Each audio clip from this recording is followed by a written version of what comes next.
Inside, I want to kill myself. We are on an 0-7 run over the last 2 days. After tonight was just complete bullshit. So that's how I'm going to start off this show. Horrible Sunday, 1-5.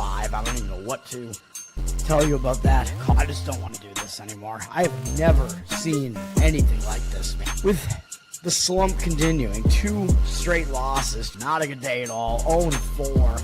I just have not had a good season, man. What can this slump that I'm on? The slump continues. I've reached a new peak, actually.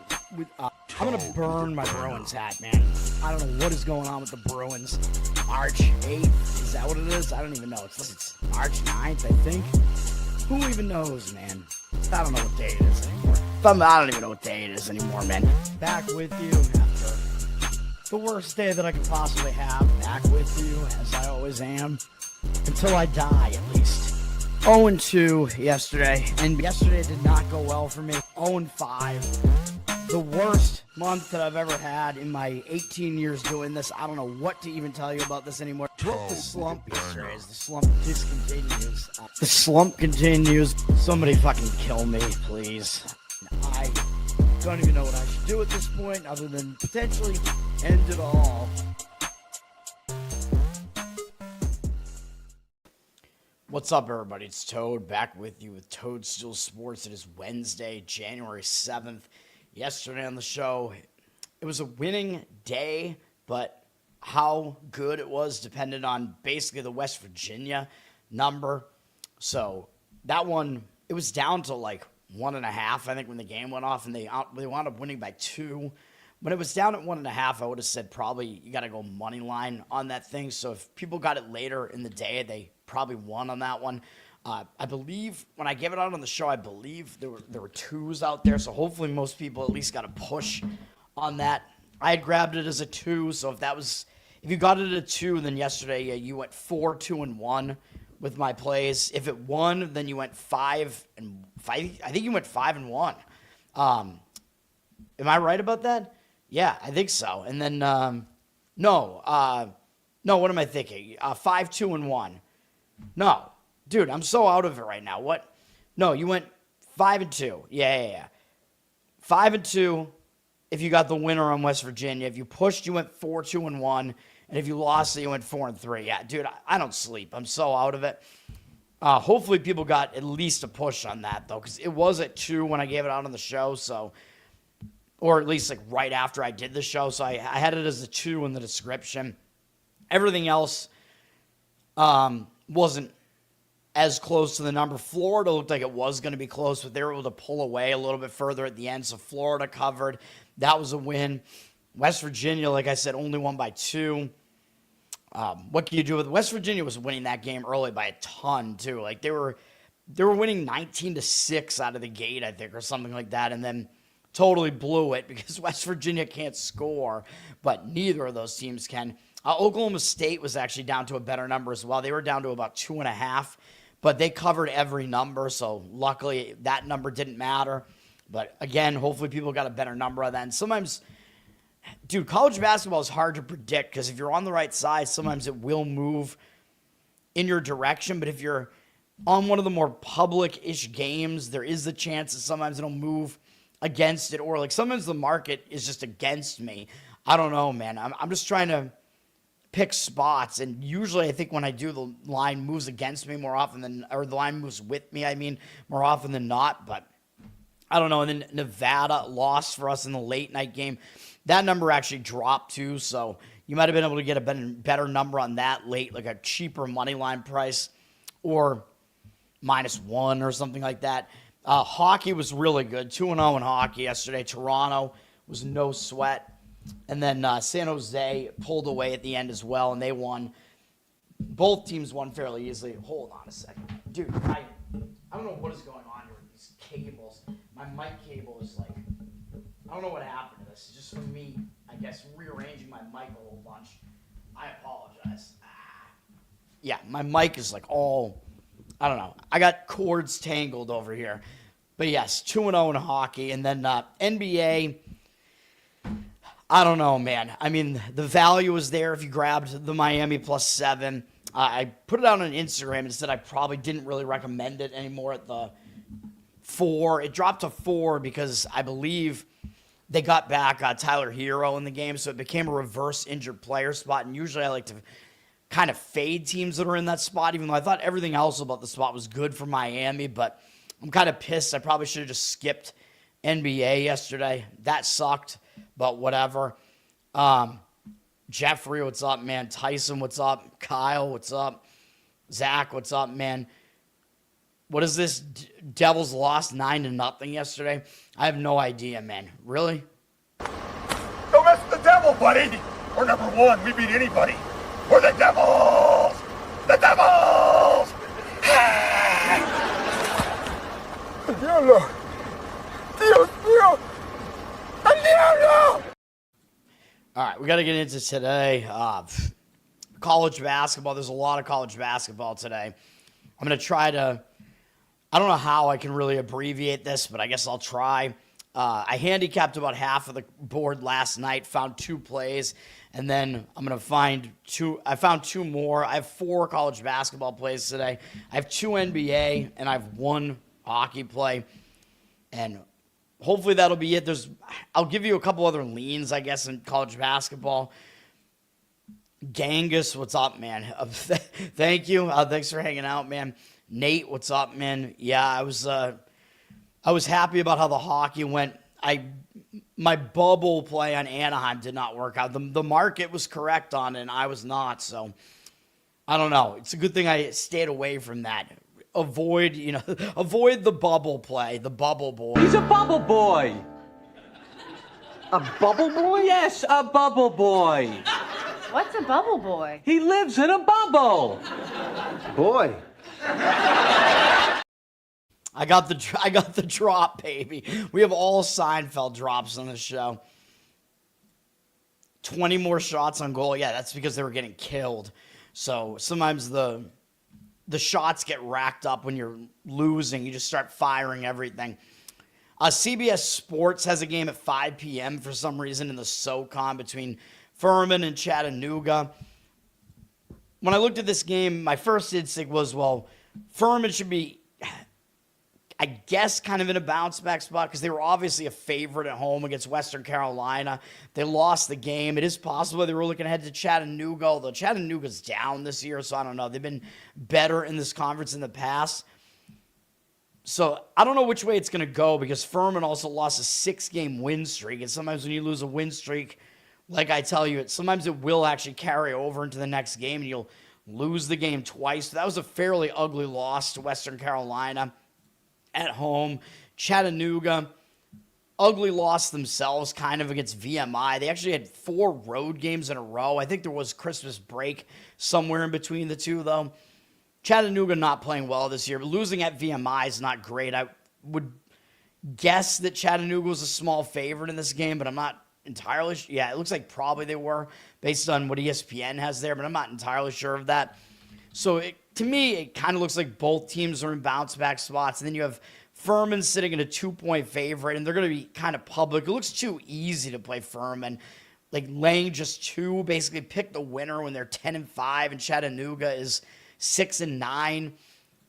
I don't have a good read on this game. 88% of the tickets, 97% of the cash on Furman. I would probably take the points with Chattanooga. Just my contrarian nature, when I don't have a lot else to rely on, it just looks way too easy to play Furman. So I'm not playing the game, obviously. You're going to be watching that or betting on it? Oh, God.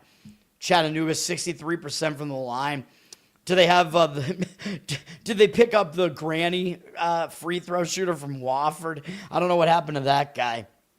They should all start shooting granny style, man.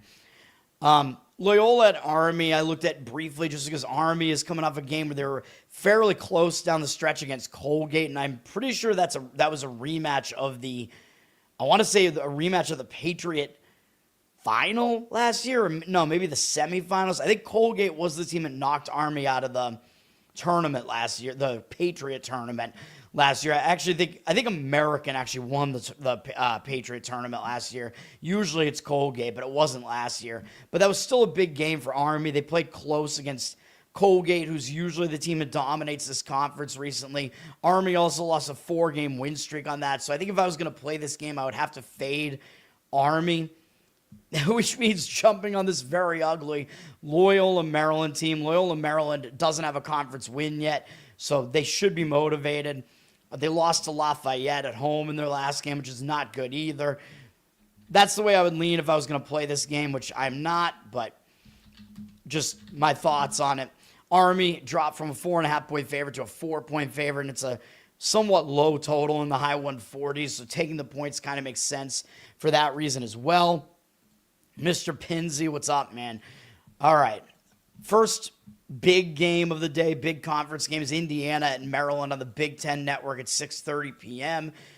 Indiana, they got a good record here, man, but Indiana, as I showed you with my bracketology the other day, as it stands right now, they're going to be a bubble team. I'm not going to drop the bubble boy again right now, but I think Indiana's going to be fighting to make the tournament here, man. They're not as good as their record looks. Their schedule's been pretty weak so far. They did just beat Washington. Now they're going out on the road, and the only road game they played so far was a loss, although it was 2 road games, excuse me, at Minnesota. That is ugly. That was a win here on the show, actually, at Minnesota, hosting Indiana. Minnesota just beat Iowa yesterday at home, too, I think. A correct lean for me on the show there. So Indiana lost that game. Then they lost on the road to Kentucky. Kentucky is good, though, like better than their record suggests. So I'm not going to knock them as much for that loss. The Minnesota loss was bad, but Indiana has been bad on the road so far. They're 0-2, and you could say this is a look-ahead spot because they have Nebraska, Michigan State, Iowa, and Michigan, 4 ranked teams in the next 4 games. So I don't like the spot that Indiana's in. I think I would have to play Maryland. Maryland's desperate, 0-3. Like, they're looking for their first conference win, man. They just lost at home to Oregon. Fairly ugly loss. Oregon's been pretty mediocre. This Maryland team, they're looking like they're pretty bad this year, but I think you at least can kind of guess you're going to get an effort out of them here staying at home with a team like Indiana coming in there. So I think if you play the game, you got to play Maryland plus the points. Indiana's down from 8 to 7. 75% of the tickets and 93% of the cash on Indiana. But I see that as being a major look-ahead spot for Maryland. Yep, Dallas. Yeah, they've lost 6 games in a row. It might become 7 today, too. All right. Charleston Southern at Winthrop. This one was close to being a play for me, actually. I like the Winthrop side in this game. And right off the bat, you kind of look at this game and think, well, what's going on here when you have Winthrop at 9-8, Charleston Southern at 11-6. Charleston Southern's 2-0 in conference, and Winthrop is 1-1 in conference in the Big South. Yet Winthrop is a 7.5-point favorite. So the odds makers are telling you to not believe your eyes, basically, not believe the records. Winthrop is actually the better team, and I actually think the spot is better for them as well. Charleston Southern, I mean, first of all, one of their conference wins was against Gardner-Webb. Gardner-Webb is the worst team in this conference this year. They are atrocious, so that win is pretty much useless, although it was on the road. I mean, you can't really gauge much from that, I should say. And then they beat UNC Asheville in their last game, which UNC Asheville is down, so you might think I'm crazy when I say this is a sandwich spot that Charleston Southern is in. Well, why? Because UNC Asheville is pretty bad this year, yeah. So, yes, Charleston Southern also has not faced a difficult schedule, as I was alluding to, but they have High Point up next. That's a huge game up next. High Point has dominated this conference last couple of seasons. That's a huge game on deck. But why do I think this is a sandwich spot, though? Well, UNC Asheville was the team that knocked Charleston Southern out of the Big South tournament last year, so that was a big win. That was against the team that ended their season last year, so I do think this is a bad spot here. They got to step way up in class to face this Winthrop team. It's faced a more difficult schedule. Winthrop, I mean, they played Arkansas on the road to within 1 point. They lost by 7 at Nebraska. This is a team, and they did get killed by Texas Tech, but they did play at Texas Tech. This is a Winthrop team that's definitely more battle-tested than than Charleston Southern is. Winthrop also just beat Gardner-Webb. They lost at Longwood in their other conference game. Longwood is all right. So I think Winthrop is in the better spot here. They're coming off beating the worst team in the conference. Who cares? Gardner-Webb there. So, yeah, I think if you play the game, Winthrop is the right side in this one. I almost added this to my card. Winthrop is a 7-point favorite right now. I would lay it. That's the way I would play that game. And the total's high, too, at 166. So laying the points makes a little more sense there. Peacock and NBC Sports, as we get to the 7 p.m., has Big East action between number 4 UConn and Providence. This game at Providence, UConn coming off a win over Marquette, but really, I mean, what is a win against Marquette now? Marquette might be the worst team in this entire conference right now. They are not playing well. I still kind of think DePaul is worse, but that hasn't been the case in conference play so far. So not much to read into with that win. UConn going out on the road. They don't have this surrounded by anything. DePaul is actually their next game. So to me, I think UConn is actually going to show up for this game against Providence. And I think Providence is actually in a bad spot because they just pulled off a ridiculous upset at St. John's. Don't know how they did that. That was a double-digit upset, which I think was at Madison Square Garden. So St. John's larger arena. I think St. John's home arena is a little bit more difficult to beat them in because it's a little bit more raucous there. Kind of similar to UConn's home arena situation versus when they play in Hartford. I don't know why these Big East teams do that, but that's what they do. Providence, I mean, they're not going to overlook UConn, obviously, but they're going to have to put in a huge effort like this 2 games in a row. Providence is bad, dude. I see them maybe running out of steam here. I would probably lay the points with UConn in this one, but do I want to lay points with UConn at all as a road favorite? Not really. UConn, I mean, they play pretty slow. Providence is going to try to speed them up. Providence, they play way faster, so it is a tempo collision here. The total is somewhat high at 152.5, so the odds makers are trying to, bridge the gap between the two and even kind of push the total in the higher direction because maybe Providence will be able to somehow control the tempo a little bit at home. The money is saying Providence here, but I don't agree with it. I would not want to be on Providence after they pulled off a double-digit upset, man. There's no way that I would want to do it. 73% of the tickets are on Connecticut, 87% of the cash, though, on Providence. Connecticut did go up from a 9.5-point favorite to a 10.5-point favorite. I would prefer UConn if I was going to play the game, but obviously I don't want anything to do with it. Blues and Blackhawks on TNT. You're looking for another one of those dreaded NHL unders, man. I don't really have a sense on that game, though, but I looked at the game earlier. I didn't really have a feel for it at all. I don't know. A lot of the total kind of needs to depend on the rest situation. Belmont is at Northern Iowa here. This is a good game in the Missouri Valley here, man. These are 2 of the best teams in the Missouri Valley. Belmont just took a loss that we were correct on with Southern Illinois the other day. So I think Belmont will bounce back from that because part of that handicap was they beat Bradley the game before that. Northern Iowa was on deck. I thought they were going to overlook a pretty underrated Southern Illinois team. That is what happened.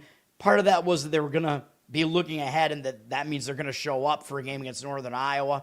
I think they will. Now, Northern Iowa, they play slow, and I think Belmont likes to play faster, if I'm not mistaken. Consult Ken Baum here briefly. Yeah, so this is a tempo collision here where Northern Iowa is going to want to slow the game way down. Now, Northern Iowa's not in a bad spot either. They're obviously going to show up for this game as well. They just beat Evansville the other day. There's nothing to really draw from that. Evansville is one of the worst teams in this conference. Both teams are going to show up. The money is coming in towards Belmont, though. Northern Iowa dropped from a 2-point favorite to a 1.5-point favorite. Total is low at 136, but you're basically in a pick-the-winner situation here. 78% of the tickets are on Northern Iowa and 51% of the cash on Belmont. Belmont kind of getting a little bit disrespected, I guess, now by some of the tickets there, which is kind of odd because Belmont has the better record slightly, but Northern Iowa does have the better Missouri Valley record so far. Now, I do agree Belmont is the better team. That is what the odds makers are telling you. In a spot where both teams show up, and Belmont is coming off that loss as a favorite, I think Belmont might be a little bit more urgent in this game, let's say, might be playing with a little bit more focus.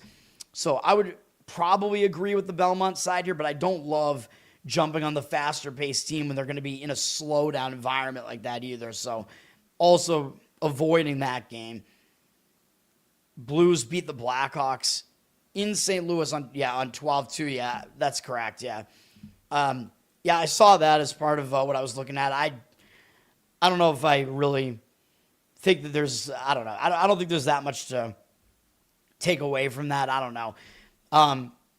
American is at Colgate. I mean, these are the last two winners of this conference going up against each other. They are probably two of the better teams in this awful conference again, the Patriot Conference. So maybe this will be a decent matchup because these teams are probably somewhat evenly matched here. American just beat Boston University, whatever. Second straight road game now for them. Colgate coming off beating Army and only beating them close, but that was on the road. It was still a pretty decent win for Colgate. Army is an okay team as far as this conference is concerned. I don't really have a gauge on this game at all. Colgate is laying 5 points here. I mean, maybe I would lean that way just because maybe Colgate has a little bit more of a chip on their shoulder, like wanting to get back to being the team in this conference again after American was able to win it last year. But I don't have a good read on that game at all. One of the best games of the night, actually, I think is going to be St. Louis and VCU on CBS Sports, the top two teams in the Atlantic 10 Conference here. I think this is going to be a good one. You get to watch Robbie Avila, Kareem Abdul-Jabbar for St. Louis. I'm assuming he's still playing. St. Louis has won a bunch of games in a row here now, like 7 games in a row. They just beat St. Joe's. They put up more than 100 points in 3 of their last 4 games, although 2 of those were against real cupcakes, a non-D1 team in Bethune-Cookman, but doing it against St. Joe's, pretty impressive. St. Louis might look a little too good, though. Like, the public is going to want St. Louis here, man, because they score more than VCU does. So I might have to lean to VCU in this game, man. It's going to be a little bit of a different animal this time. VCU is coming up beating Duquesne on the road. That was a pretty good win, really, for VCU. So St. Louis actually had the easier prior game. Overall, both teams are going to show up for this. This is a big game.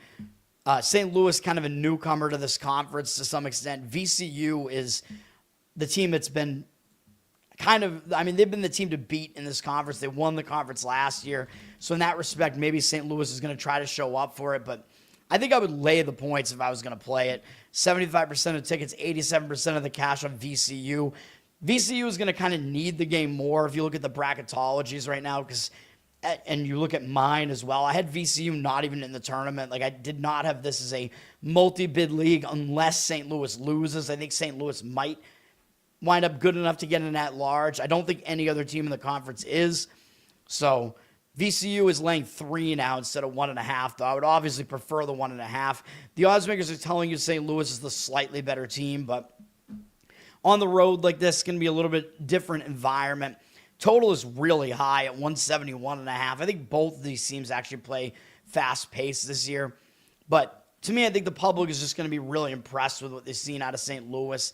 St. Louis has the better record. They're only a 1-loss team, and it's like you're giving points to a 1-loss team. You know the public's going to kind of jump on that team, especially because they could score. Their only loss was a 1-point loss to Stanford, but St. Louis really has not stepped up in class yet. So VCU is actually going to be one of the more difficult teams they've faced all season. Actually, debatably, they're the best opponent they've faced all season so far. So St. Louis's resume is actually not that impressive. And VCU's more battle-tested. VCU, I mean, their losses are to Vandy, NC State by 6 on the road, and Utah State by 3, and New Mexico by 3. So none of those losses are bad. VCU is definitely the more battle-tested team there. So those are my thoughts on that game. Yeah, I was like, wait, VCU has 4 losses and not 3? Yeah, all right. Sharks, Blackhawks, Stars, and maybe Flames. One of those is my play, which I think is by far the strongest hockey play. I don't know if I like the Sharks. I mean, we had the Sharks last night on the show. Now they're on a back-to-back. Although I don't know. I just have a tendency to avoid teams on back-to-backs for the most part. But I'll talk about it when I get to it. Richmond and St. Bonaventure is probably an interesting game as well in the A-10. Richmond just beat Fordham on the road and weren't very impressive in doing so, winning by 8. Fordham, not great. St. Bonaventure is coming off the more difficult game. They played VCU to within 7 points. Bonaventure was kind of hanging around in that game. Now, I'm not going to say Bonaventure is going to overlook Richmond here, but I do think that because Bonaventure is coming off the more difficult game, even though, yes, they are looking for their first conference win, this is going to be their first conference home game, I think I would have to lean towards Richmond in this game because they're coming off the easier prior game. Bonaventure did go up from 5.5 to 6.5 here, but I would be leaning towards taking the points in that one, even though, yeah, the odds makers are telling you Bonaventure is the better team, obviously. But the spot to me seems a little bit worse for them.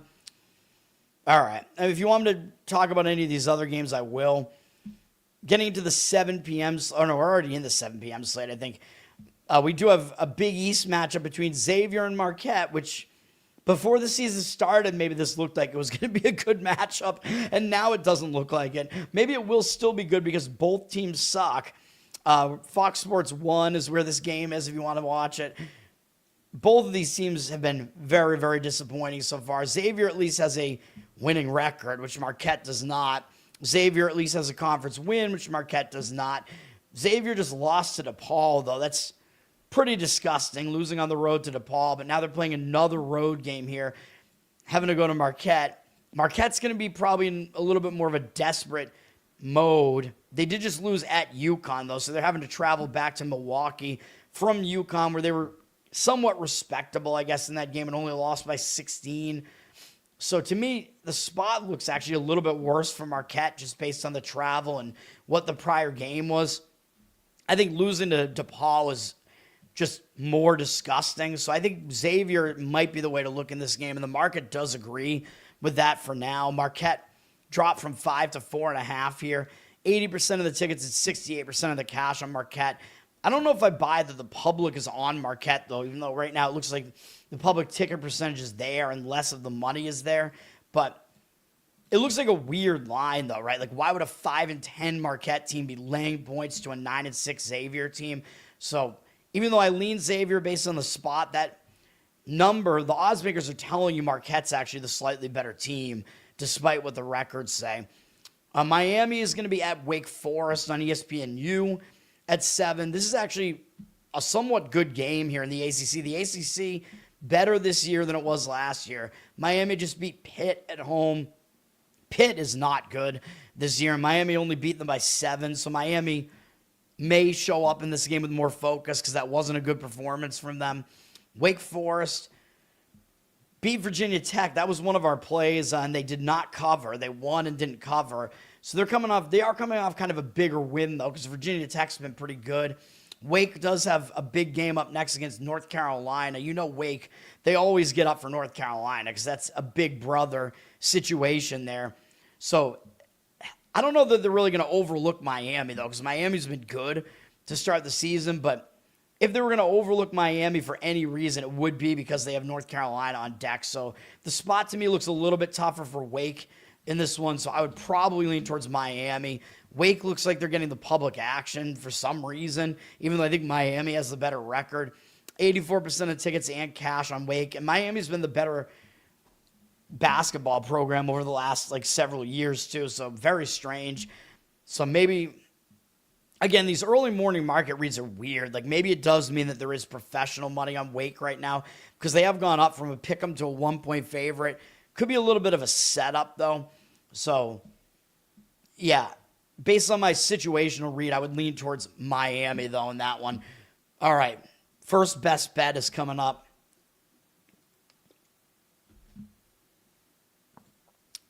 And we're going to go right back to, wait, I think I did not give out. I was going to say we're going to go back to a team that I gave out a play on last time. I don't think I did. I think it was the Bubble Boy. The team that I didn't add as a play on Saturday, and they didn't win. Not only did they not cover, but they didn't even win outright. So we're going to go back to them as a favorite again, and we're going to lay the points with Virginia Tech here against Stanford. This is going to be my first play. Virginia Tech, like I said, they were actually favored. Oh, no, wait. What am I thinking now? Virginia Tech, no, I guess. Wait, I don't know what I'm thinking now. I was thinking of NC State maybe. Yeah, against Virginia. My mistake. I was thinking Virginia Tech had been in a situation where they were favored against a no, we actually faded Virginia Tech in their last game. Yeah, because I was going to say, I was thinking Virginia Tech was a favorite against like a ranked team or something like that. That wasn't the case. Virginia Tech had beaten Virginia in triple overtime, so we faded them off of that, and they covered still against Wake, even though they were in a horrible spot. So that's what the deal was there. Now, you do have to worry that Virginia Tech did lose a win streak. They'd won 6 games in a row, and that got nixed with that loss to Wake. So sometimes that will hang you over. But I think the spot is going to be worse for Stanford in this one, which I'll talk about in a second. So that's what I'm going to do here. I guess I have a little bit of a reservation here. Virginia Tech, I don't know, man. Like, I could see that loss carrying over and hanging them over, but I think it's more likely that they're going to show up again for this game rather than having a delayed hangover or anything like that. I think that spot where they lost to Wake was still the hangover. I think they will bounce back. Plus, I don't think they're going to overlook a Stanford team that's 12-3, but the odds makers are telling you that Virginia Tech's a slightly better team here. Stanford has faced a weaker schedule so far, and that definitely bears itself out. Now, Stanford, they have losses in here to Seattle. That's not good, really. UNLV, not a great loss there either. Both those at home or on neutral locations. I don't know. And they had that loss to Notre Dame at home in a very ugly, low-scoring game. But then Stanford, being a Jekyll and Hyde team, it looks like, they upset Louisville in their last game. And maybe it was a weird spot for Louisville to have to go out to the Pacific Coast. I think that was Louisville's second game. So even though they were adjusted to the time zone already, whatever it was, they got caught. That was a huge win for Stanford, man. Beating Louisville. Now they have to travel all the way to the East Coast, which Stanford has not done this year. So they've not faced a road game on the East Coast this year. But let me see. Because they did have some neutral games here. This tournament was in California. Let me see. The Acrisure Invitational. And they had another neutral against Colorado. Where was this game? This game was in Arizona. So I believe, you can correct me if I'm wrong, but I believe Stanford has not gone further east than Arizona this entire season so far. So this is going to be a very weird spot for them to have to travel to Virginia Tech. I know it's not going to be like an early game or anything like that, but I don't really worry about that anyway. I worry more about the East Coast teams going out to a late night Pacific Coast game. But this is going to be a weird spot, man, where they have to go to the East Coast for the first time. They're on the road. And up next, they have Virginia, North Carolina, and Duke all in a row. 3 ranked teams coming up after this. So this is a sandwich spot that Stanford is in. So we are going to take Virginia Tech here, or lay the points with Virginia Tech. You can get them at 5 now, maybe even 4.5. So I might have to update that number there. So you might get a better number here. I know the total's not that high at 147.5, but you're not really asking Virginia Tech to win by that much of a margin. And then if you look at, just to double check what's going on here with Ken Palm, I know Virginia Tech does say, he does say that Virginia Tech is a little bit, they are pretty lucky. They have the 69th, they're the 69th luckiest team, I should say. But Ken Palm is still going to tell you that they're better than Stanford, I believe. Where does he have Stanford at? Yeah, he's Stanford all the way down in the 80s. Stanford's less lucky, but he is telling you that Virginia Tech's faced a more difficult schedule as well. And that's all that I can really say about it. These teams, he just has Virginia Tech as the somewhat better. I think he has them better on both offense and defense as well. Both teams are better defensively than offensively, which, I don't really necessarily love laying points when both teams are better on defense, but still, it's not like these are defensive powerhouses or anything like that. But he's got Virginia Tech better on both sides of the ball, offense and defense, and there's no real tempo mismatch here with both teams playing about kind of a mid-tempo game. So Virginia Tech is the play in that one. All right. Yep, Stanford is on a roller coaster. I think this is a bad spot there. Virginia Tech 4.5. Yeah, that's even better. All right.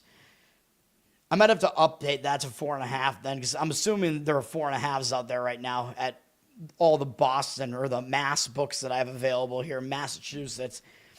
Western Carolina at Samford. I already pointed out Western Carolina pulled off pretty big road upset of Furman. Furman's been one of the better teams in this conference, the SoCon recently, and Furman was definitely probably close to a double-digit favorite in that one. Now, Western Carolina did break a losing streak with that win, but I could see them being in letdown territory after that. Samford has been good in this conference the last few years, although right now they look like kind of more of a middling team in this conference this year, so I don't know, man.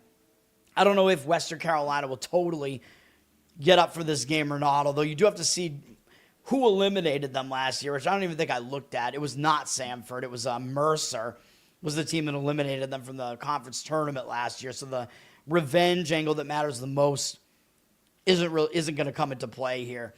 For Samford is coming off losing to UNC Greensboro on the road, and that did end a win streak for Samford, which I talk about how sometimes that will hang you over, but that was kind of an ugly loss. I think UNC Greensboro hasn't been that good this year, even though they're 2-0 in the conference. Their other conference win was against that Chattanooga team that I said was down this year. So overall, I think I would rely on just saying that Western Carolina is in a letdown spot here, and I would lay it with Samford if I was going to play this. They're up from 6.5 to 7, so a little bit of an opinion on that one on Samford minus the points. But again, take some of these with a grain of salt because a lot of these are low confidence opinions of mine here. Next up, this is going to be the next best bet that I have on ESPN2. Missouri at Kentucky. I don't know what the number is right now, but we're going to lay this huge number with Kentucky, minus 12, whatever it is. People are going to look at this and think, what the hell is going on? Like Kentucky, they haven't looked good so far this year. People think there's something wrong with Kentucky right now. I'm hearing that from like Kentucky fans, whatever. They're not happy right now. So why would you want to lay double digits with a 9-5 Kentucky team against an 11-3 Missouri team, right? Like this line looks so ridiculous. It looks so easy to take the points with Missouri. Like this line looks way too big. Well, Kentucky's faced a more difficult schedule, man. I mean, if you look at Kentucky's losses, 8-point loss at Louisville. They lost by 17, I think on a neutral maybe to Michigan State. They lost by 3 at home to North Carolina. I'm not going to knock them for that. They got killed by Gonzaga, but Gonzaga's pretty elite. They do have some decent wins in here against Indiana, St. John's, and then they lost at Alabama in their last game. So, yeah, I mean, Kentucky has not done well against the absolute best teams that they play, but Missouri is not one of those teams. Missouri is not as good as any of the teams that have beaten Kentucky, so I think that's a good sign. Kentucky is very battle-tested. They're back at home here. This is their first conference home game. I thought they would be more competitive against Alabama. Didn't happen. I think you're going to see Kentucky show up for this game, man. Whereas for Missouri, they have not been very battle-tested so far. I mean, their best opponents that they faced were Kansas, They lost by 20 at home to Kansas. They lost horribly at home to Illinois, 91-48. And then I did say I liked Missouri to cover coming off of that game because that was just such a hideous loss. And I think they caught Florida in a decent spot, and they beat Florida in their last game. Florida, I guess, had the look ahead to Georgia for the most part, and then Tennessee after that. So I think Missouri did catch them at a good time, and Missouri, this is a monster win for them, man. And Florida did not play well in the game. Missouri actually got to the line 10 times more than Florida did, even though they only were +3 in turnovers made. Really, the 3-point percentage was a huge factor here, as Florida was just missing everything. Florida had way more field goal attempts in the game, so Missouri probably shouldn't have won this game. Missouri had, 8 fewer field goal attempts, and then Florida shot only 26% from three-point range. So a bit of an outlier there as far as the shooting went. Kind of why Missouri won that game. But now Missouri, I think they're in a major letdown spot coming off of that. And they have not been road tested so far. They had a loss at Notre Dame, and their only other road game was a win at Howard. Who cares? Howard's awful. So this is easily going to be their most difficult road opponent so far. So I don't like it, man. I think Kentucky is the significantly better team in this matchup, and Ken Bum will bear that out. Ken Bum has Kentucky 25th overall. He has them actually pretty balanced, top 40 in both offense and defense. He has the mid-tempo. He has them 60th strongest schedule and 302 in luck. So he has Kentucky as a very unlucky Kentucky. He's got them as a very unlucky team, meaning they've massively underperformed so far. Meanwhile, he's got Missouri all the way down at 60th. He has Missouri outside of the top 100 defensively. He has Kentucky, believe it or not, Kentucky way better defensively than Missouri. He's got Kentucky, I think, better on both sides of the ball. So significantly better team. And for whatever reason, Missouri plays slow this year. I'm used to Missouri being a fast-paced team. That is not what they are this year. They played slower this year. So Kentucky playing a bit faster than that might throw Missouri out of their element. So I like that as well. If Kentucky's able to go faster, it also means we might get more points, which means that it's easier to cover a large spread. And Ken Bum also has Missouri as the 18th luckiest team in the nation, meaning they've overperformed pretty dramatically, and they face a very weak schedule at 335th, which I just showed you the schedule. So huge disparity in the strength of schedule. We're going to lay it with Kentucky in this one. And let me see what the numbers you can get right now. It looks like it's back up to 13 and a half here. This number's been all over the place, man. It opened at 10 and a half. I never saw it at that. It was at about 13 last night when I looked. I saw it at 12 and a half. Hopefully there's not a huge difference between those two numbers. The total's not as high as maybe I would want it to be at 150 and a half, but I think Kentucky runs away with this one, man. It's a very misleading line here, too. 60% of tickets, 87% of the cash on Kentucky. That is play number 2. And the money, I think, is on that side with me, like the actual money. So Knicks are only a 4.5-point favorite against the Clippers. The Clippers are definitely better than their record looks, but I don't know if there's some injuries on the Knicks side or what's going on there. You're a Kentucky fan, Kyle? I'm not. I don't like John Calipari from when he was there. Never really been a fan of Kentucky. They just annoy me. 13.5. You got to get other books besides FanDuel, man. You're in Pennsylvania. You have probably 8 books available in Pennsylvania. Tyson, Kentucky. Hey, man, Kentucky, they got some. Kentucky probably is competing with Tyson in the chicken space there, right? That's why you don't like Kentucky. But yes, I would say get more books than just FanDuel. You can't limit yourself to one book. You won't be able to line shop. All right, we have Oklahoma at Mississippi State in the SEC on SEC Network at 7 p.m. here. Oklahoma just beat Mississippi. Decent win, although Ole Miss is down this year, but they've been good the last few years. Oklahoma, nice win from them, I guess. They haven't really faced a terribly difficult schedule yet. Lost to the 2 best teams they played. Played fairly well against Nebraska, though, really. Losing by 6, that's not a bad loss, obviously. They got, I don't want to say smoked, but they lost by whatever that is, 15 at Gonzaga, which really that's not that bad if you think about it either. So Oklahoma, they're an all right team. They're going to be potentially on the bubble to make the tournament here, kind of like they were last year. They're facing Mississippi State. Mississippi State is definitely more down this year than Oklahoma is, even though they're 1-0 in conference right now. They just got that win, and it was an upset win at Texas. This Texas team just can't seem to get things right, man. They're losing as favorites too often, whatever. That was a big upset win for Mississippi State, and they got to face Kentucky next, man, and then Alabama. So I could see the argument that this is maybe kind of a sandwich spot here. I like how this sets up better for Oklahoma, and I think Oklahoma's the better team, although Oklahoma does have Texas A&M next. Maybe that's somewhat of a big win too, but Oklahoma being off a home win against Ole Miss is definitely not as big of a win as Mississippi State's upset road win is. So I like Oklahoma in this one. That's the way I would lean. They are the better team, as the odds makers are telling you. They flipped from a 1-point dog to a 1-point favorite here. 62% of the tickets and cash on them. And then Mississippi State, I mean, they face a fairly weak schedule too, to be honest. They had their best opponent they faced was Iowa State. They did lose by 16, which really isn't that bad, all things considered. But this Mississippi State team really has not stepped up well in class.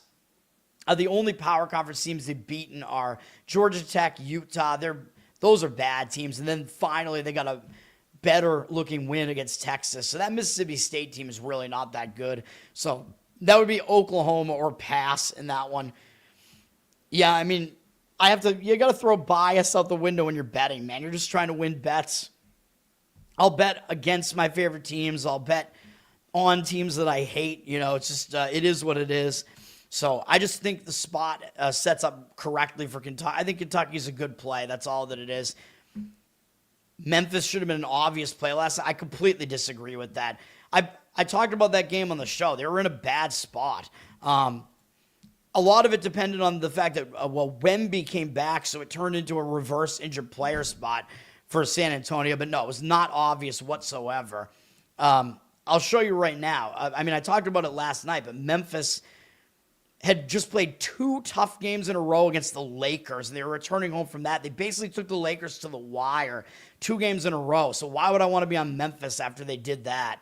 I wouldn't. So, no, I don't agree with that. All right. I don't even know which of these other games I wanted to talk about, really, but we do have Creighton and Villanova. I am talking about all the power conference teams here. This is a decent Big East matchup here, 7:30 p.m. on Peacock. Creighton, they just lost to Seton Hall on the road. Tough loss. Seton Hall's been good this year. Still don't know if I totally buy them, but that's a tough game to come off of for Creighton, man. I don't think they're going to overlook Villanova, though, because Villanova's 3-0 in conference. They only have 2 losses. They've been good as well, but it's going to be tough to bounce back from that loss, man. Second straight road game, although I know they're only going from Seton Hall to Villanova. It's a quick trip, but they lost a 4-game win streak there. We'll see, man. For Villanova just beat Butler on the road. It was an all right win. Butler may be a tournament team this year. Butler has not been good since conference play started. They've struggled in conference play. So I think the spot does set up a little bit easier for Villanova here. So probably I would lean that way, but it does mean you have to lay points with Villanova, which I don't love. Villanova, they play pretty slow. Total is at 143. It's gone up a little bit, but still pretty low. The money's coming in on Creighton, though, for what it's worth. Villanova down from 7 to 6.5. 67% of tickets on Villanova. 75% of the cash on Creighton. So, the money is coming in on Creighton in that game. But I somewhat disagree with it, but I don't have a strong opinion on it. By the way, I was also going to say San Antonio had lost to Portland at home in the last game. So they were in a pretty positive spot that they could have bounced back from that. I think the Wemby return kind of threw that off. So no, based on the situation, if Wemby was not coming back, my lean in that game was to the Spurs in that game. Definitely not obvious whatsoever, not to me. Iowa State ranked 3rd in the country at Baylor. This is a pretty interesting game, man, because when you look at this line, Iowa State's only laying 4.5 now. It's down from 6. So this is one of those lines where it looks way too easy to play Iowa State, but I just don't really see a situational reason to really want to jump in on the Baylor side here. 63% of the tickets, 60% of the cash on Iowa State. So they are public. Less of the money coming in on them. I think the professional money is probably going to be taking Baylor in this game just because it looks like a trap line. One of those things how could Iowa State, undefeated team, 3rd in the country, only be laying this short price at Baylor? But again, I just don't really see a situational reason to fade them. Iowa State is coming off beating West Virginia. I mean, that was an easy win. This is not a horrible spot for them, in my opinion. It is only their 2nd road game, but they handled their road game quite well in their other road game, winning at Purdue, which is one of the toughest places to win in all of college basketball as a road team, at Mackey Arena or whatever it is. Purdue is very, very good at home, so that's a good sign for Iowa State as far as what they can do on the road. Although it's only one game. I know they're not really road tested yet. And really, I guess the one knock on Iowa State besides that is they're actually not that battle tested yet. That is kind of the issue here. They beat St. John's. St. John's is a little bit of an undervalued team right now, so that's a good win. They only beat them by 1, though. That Purdue win was awesome, obviously. They beat Iowa. Iowa's a solid team, but really they have not had a difficult schedule, so that is a concern with Iowa State right now. Baylor lost to St. John's. So people are probably going to look at the common opponent there, although both teams have wins over Creighton. Baylor really has not faced a difficult schedule either, though. Neither of these teams have. Baylor's got a decent win in there against San Diego State. And then Baylor really has faced a weak schedule too. They're coming off a loss in a Texas rivalry game to TCU, which ended a 4-game win streak for them. So that could potentially kind of hang them over a little bit, although obviously they're not going to overlook Iowa State. But this is not a game I want to get involved in, man. I mean, I guess I'll agree very, very, with a lot of hesitation, I'll agree with Baylor plus the points there, but I don't want anything to do with that game. I just don't see anything strong pointing me in one direction or another in that one. Now, we do have Southern Illinois at Illinois-Chicago here. Southern Illinois, of course, was a win for us the other day. Huge win for them on the road against Belmont. And now, after they face another road game here against UIC, who's a pretty weak team in the Missouri Valley, they get Drake and then Belmont again right after that. So this is a sandwich spot. Even though Drake might be down a little bit this year, Drake is still the team that won the conference last year. So I still think that's going to be a bit of a look ahead. I don't even like Drake. You don't like the Drake? I hate the Drake. I love the Drake. How could you not like the Drake? Who's the Drake? Who's the Drake? The Drake is good. And by the way, to make it even more of a look ahead, Drake is the team that eliminated Southern Illinois from the conference tournament last year. So it's a little bit of revenge there as well for Southern Illinois. So they're definitely gonna have that game circled, I would imagine. That game's not for a week though. And now we have UIC. UIC is probably going to get up for this because I think they do consider themselves to be a little brother to Southern Illinois in the state of Illinois. UIC just lost at Valpo. It's going to be a game where they're probably going to show up at the very least. And that was kind of a tough spot at Valpo because UIC had a close game in the previous game against Murray State. And Murray State is off to a nice start in the Missouri Valley with the best record in the conference so far at 5-0. So this game for me would be fading Southern Illinois is how I would play this game if I was going to do it. They're up from a 3-point favorite to a 3.5-point favorite, but 50% of the tickets on them, so the tickets are evenly split. 66% of the cash on Illinois-Chicago, though, so the money is coming in on the home dog. It looks somewhat easy to lay that short price with Southern Illinois, in my opinion. Total is not that high in the 140s as well, so yeah, my opinion in that would be take the points. All right. Yeah, I have a good Burger King right here. Yeah, you can see the quality of that burger that I posted last night was it's pretty obvious. Right? You can tell even the bun looks good. Like this Burger King, yeah, for whatever reason, this is a good Burger King. They focus on quality. I had to try it, man. It's the new Steakhouse Whopper, even though I kind of looked like, I mean, they've done stuff like that before. I'm like, how good could it really be? But it has onion rings on it. I like Burger King onion rings, and I like the rodeo cheeseburger that has them on it. I'm like, if they're going to put onion rings on it, I'm going to try this thing. It has Swiss. It's got mushrooms, so it's kind of like a patty melt type of thing. But then it has a peppercorn aioli on it and bacon.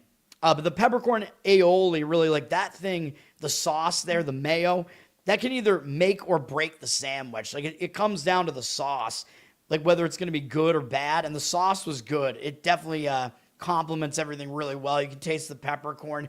It's better than just the standard mayo that they have, although it's kind of the same consistency as it. It was not the Duke's Mayo Bowl, but yeah, it was. So I was surprised. I actually liked it quite a bit. I added an extra patty to it because they don't sell it in double Whopper form by default on the menu, but you can always add a patty at BK. So, I mean, it wasn't a crazy request, right? Like I just got the burger like as it comes, except I wanted an extra patty on it, and they got it right. Yeah, that's bad. You need better Burger King locations, man.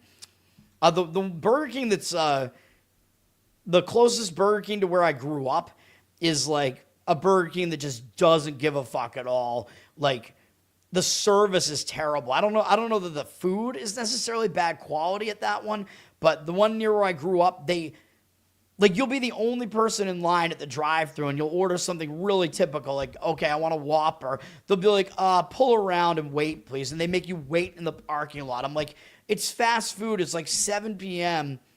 I'm the only one here. Now I can see why I'm the only one here, but how could it possibly take 15 minutes for you to make me a Whopper? Like, it makes no sense. But I don't think the quality is bad at that one either. I just think the service is just absurd. Very, very slow. All right, we have South Florida at North Texas. This game is in the American Conference. South Florida just lost in a barn burner to UAB, double overtime. Both teams scored in the 100s. That could take a lot out of a team, man. UAB has got a good record this year. Now, I don't think South Florida is going to overlook North Texas because they're off to a pretty decent start as well.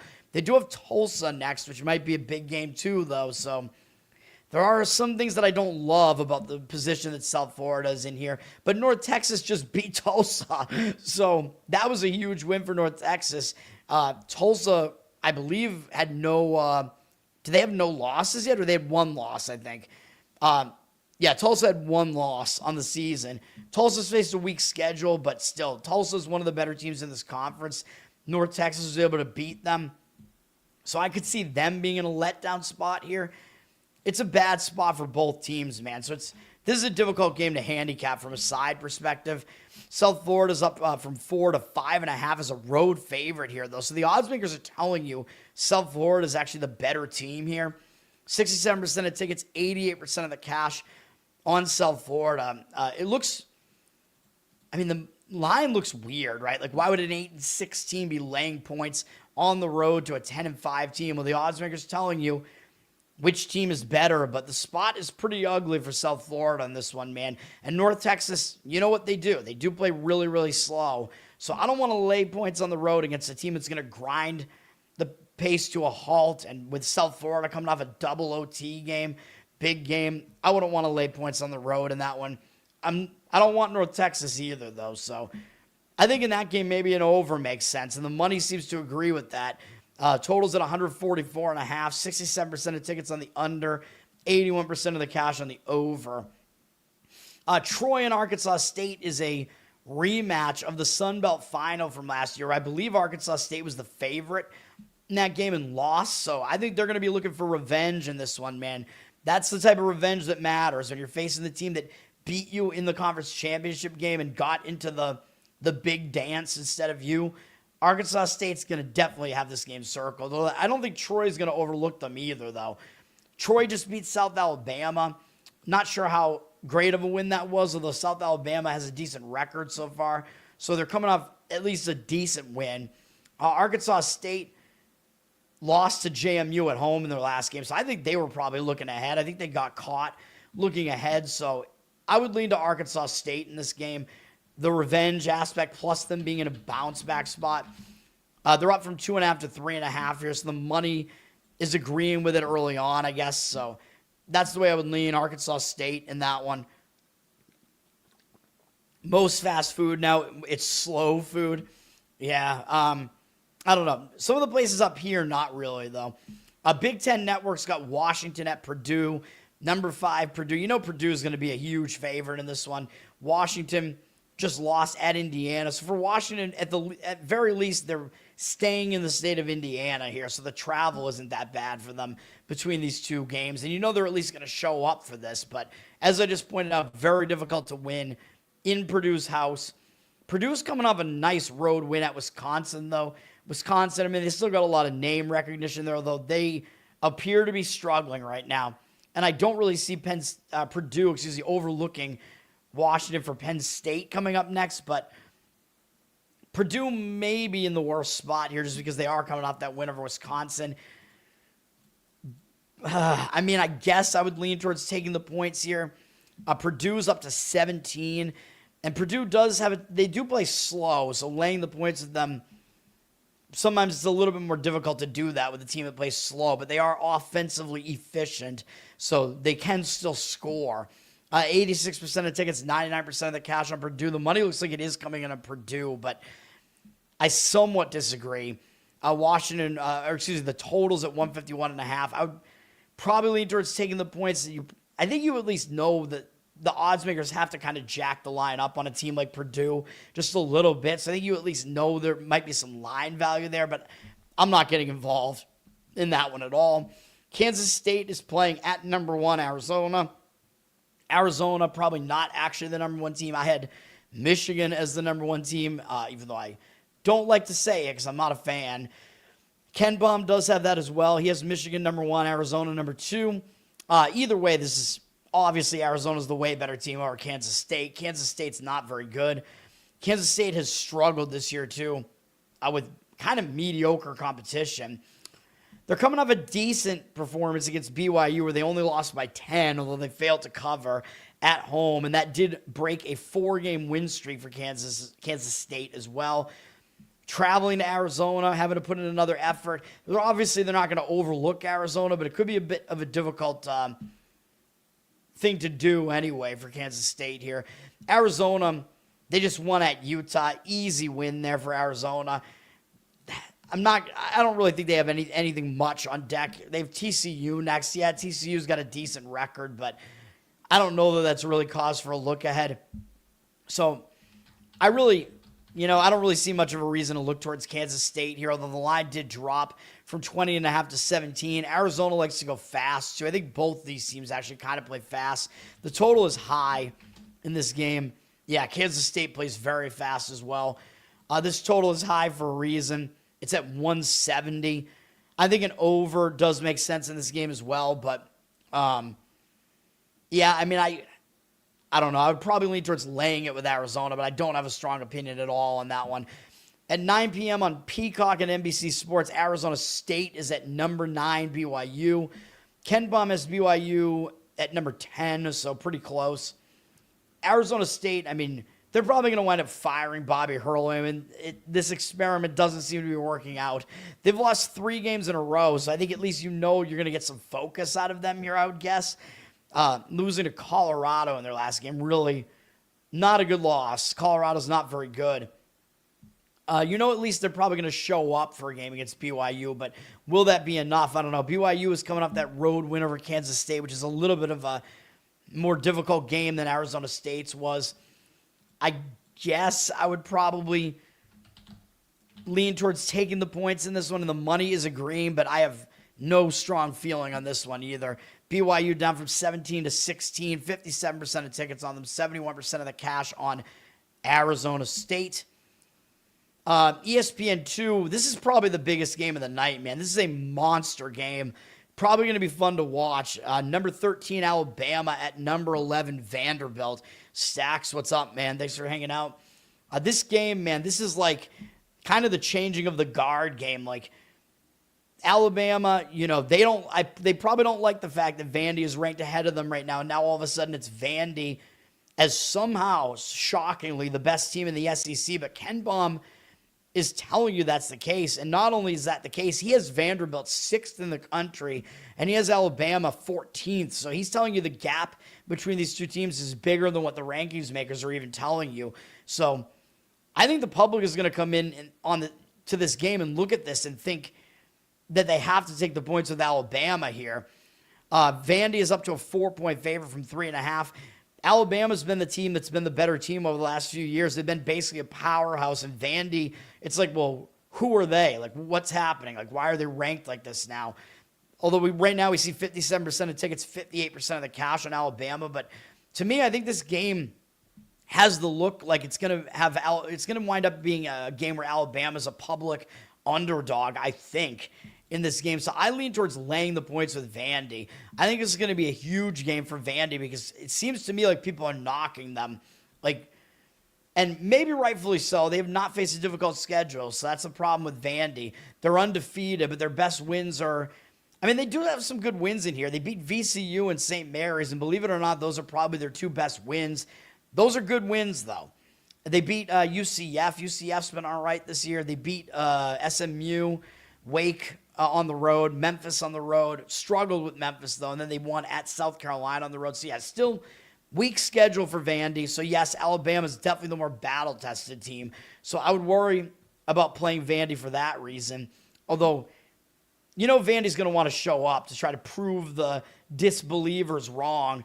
Alabama's going to want to show up too to try to prove that they're still the team to beat in this conference. But Alabama is coming off a more satisfying win here against Kentucky, although I'm not going to say they're going to overlook Vandy. They're not. But this is also a road game, and Alabama's only played one road game, and it was way back early in the season, and probably in October or whatever. They beat St. John's on the road, but they haven't played on – that's a good win, but they haven't played on the road since then, and Vandy is better than St. John's, so – that's what we have to work with here. Alabama's faced some more difficult teams here. They played close against Purdue, which is pretty good. They beat Illinois in a close game, Lost by 10 to Gonzaga. That's not a bad result either. Beat Clemson, lost by 21 to Arizona. So, yeah, Alabama's definitely the more battle-tested team. There's no doubt about that. I would still probably lean towards laying it, but I don't love laying points. They do have the weak schedule there, so we'll see. Number 15, Arkansas is at Ole Miss at 9 p.m. on ESPN. Sorry, on SEC Network, which is part of the ESPN family.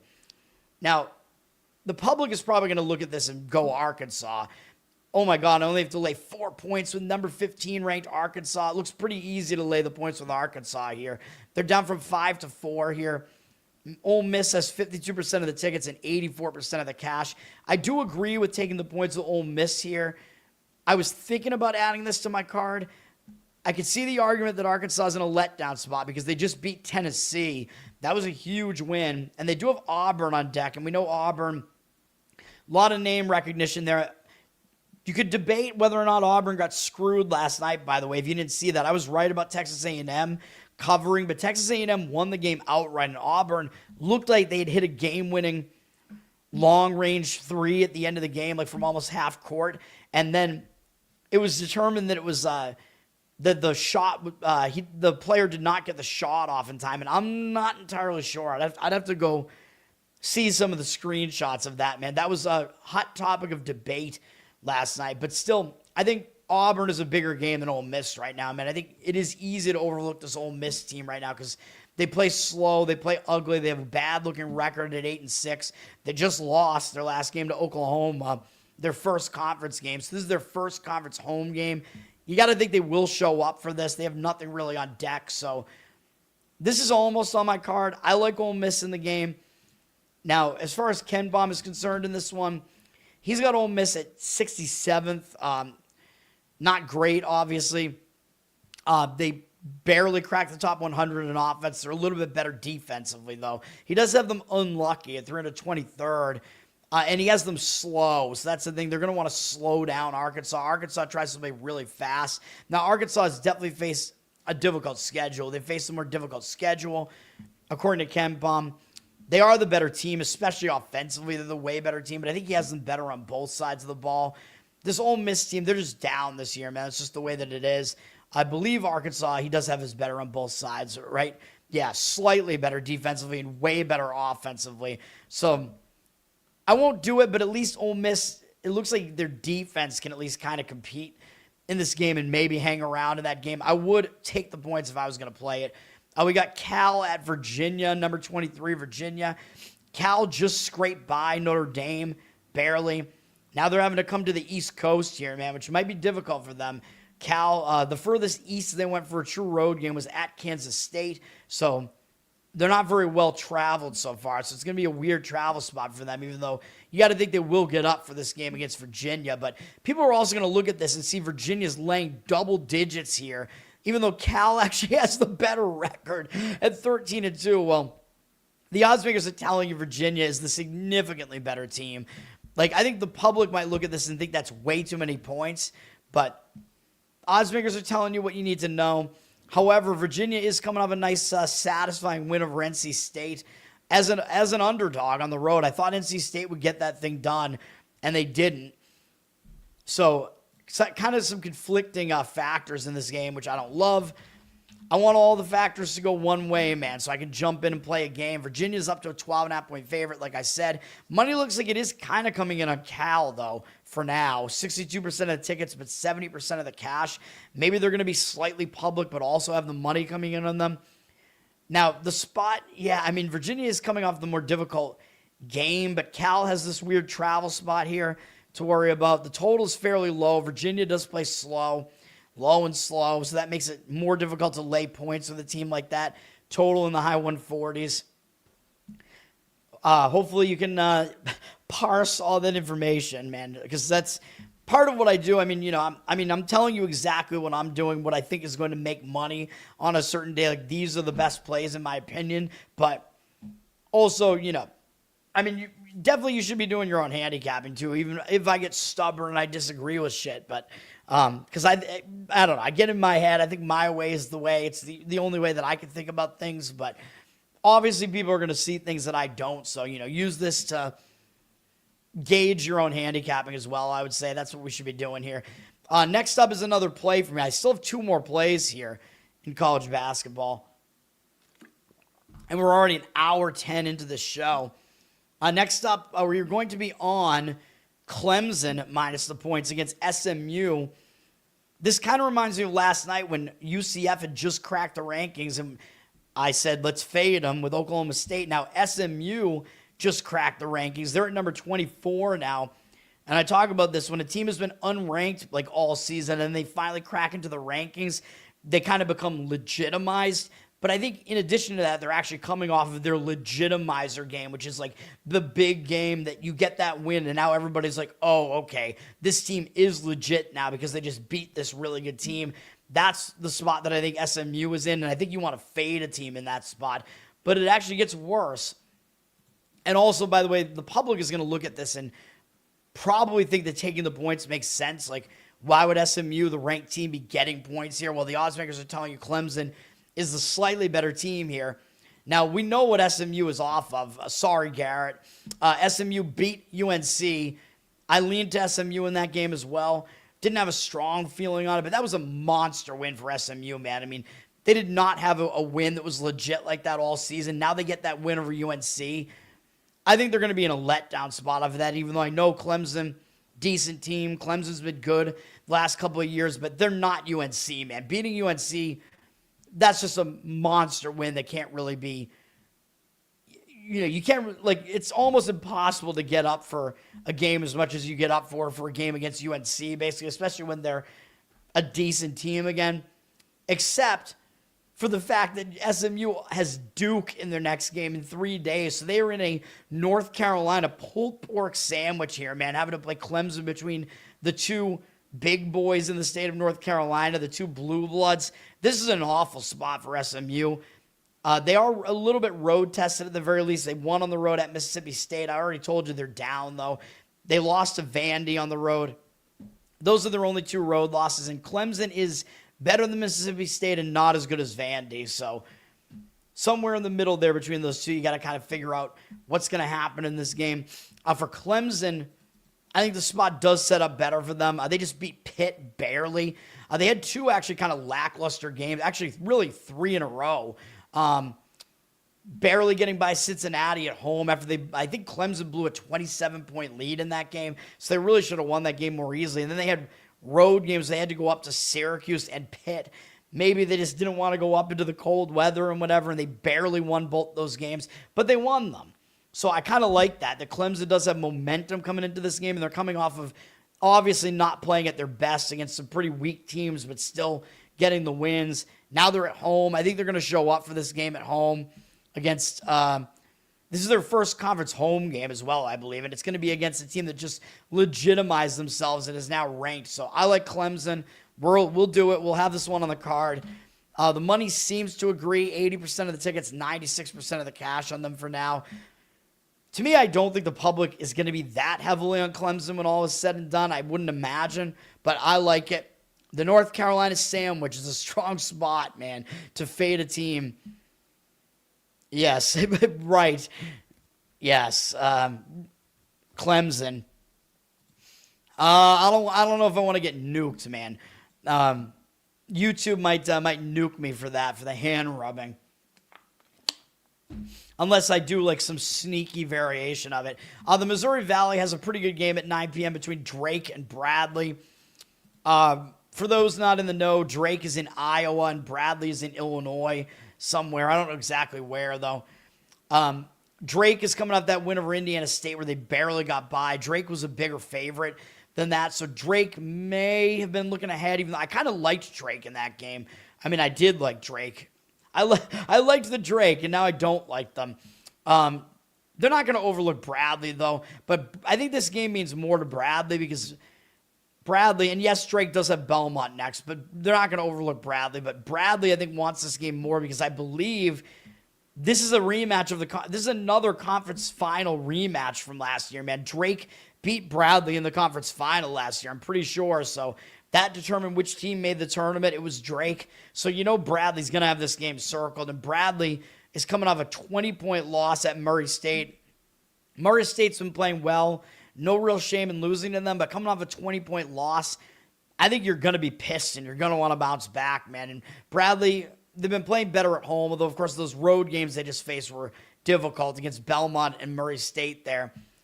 I expect them to show up. I know they have Northern Iowa next, but they're not going to overlook the Drake in this one after the way that conference tournament went last year. So I like Bradley in this one. They're actually laying 7 points, up from 6. Don't see the percentages on it yet. Total is low, though, 144.5. I know Drake still likes to play slow, but I think it's Bradley or pass in that one. Then we have probably the ugliest of the big well, maybe not the ugliest big conference game, but this is not a good one. Utah at Colorado, 2 high elevation teams that are just not that good this year. Utah just lost by 19 to Arizona at home.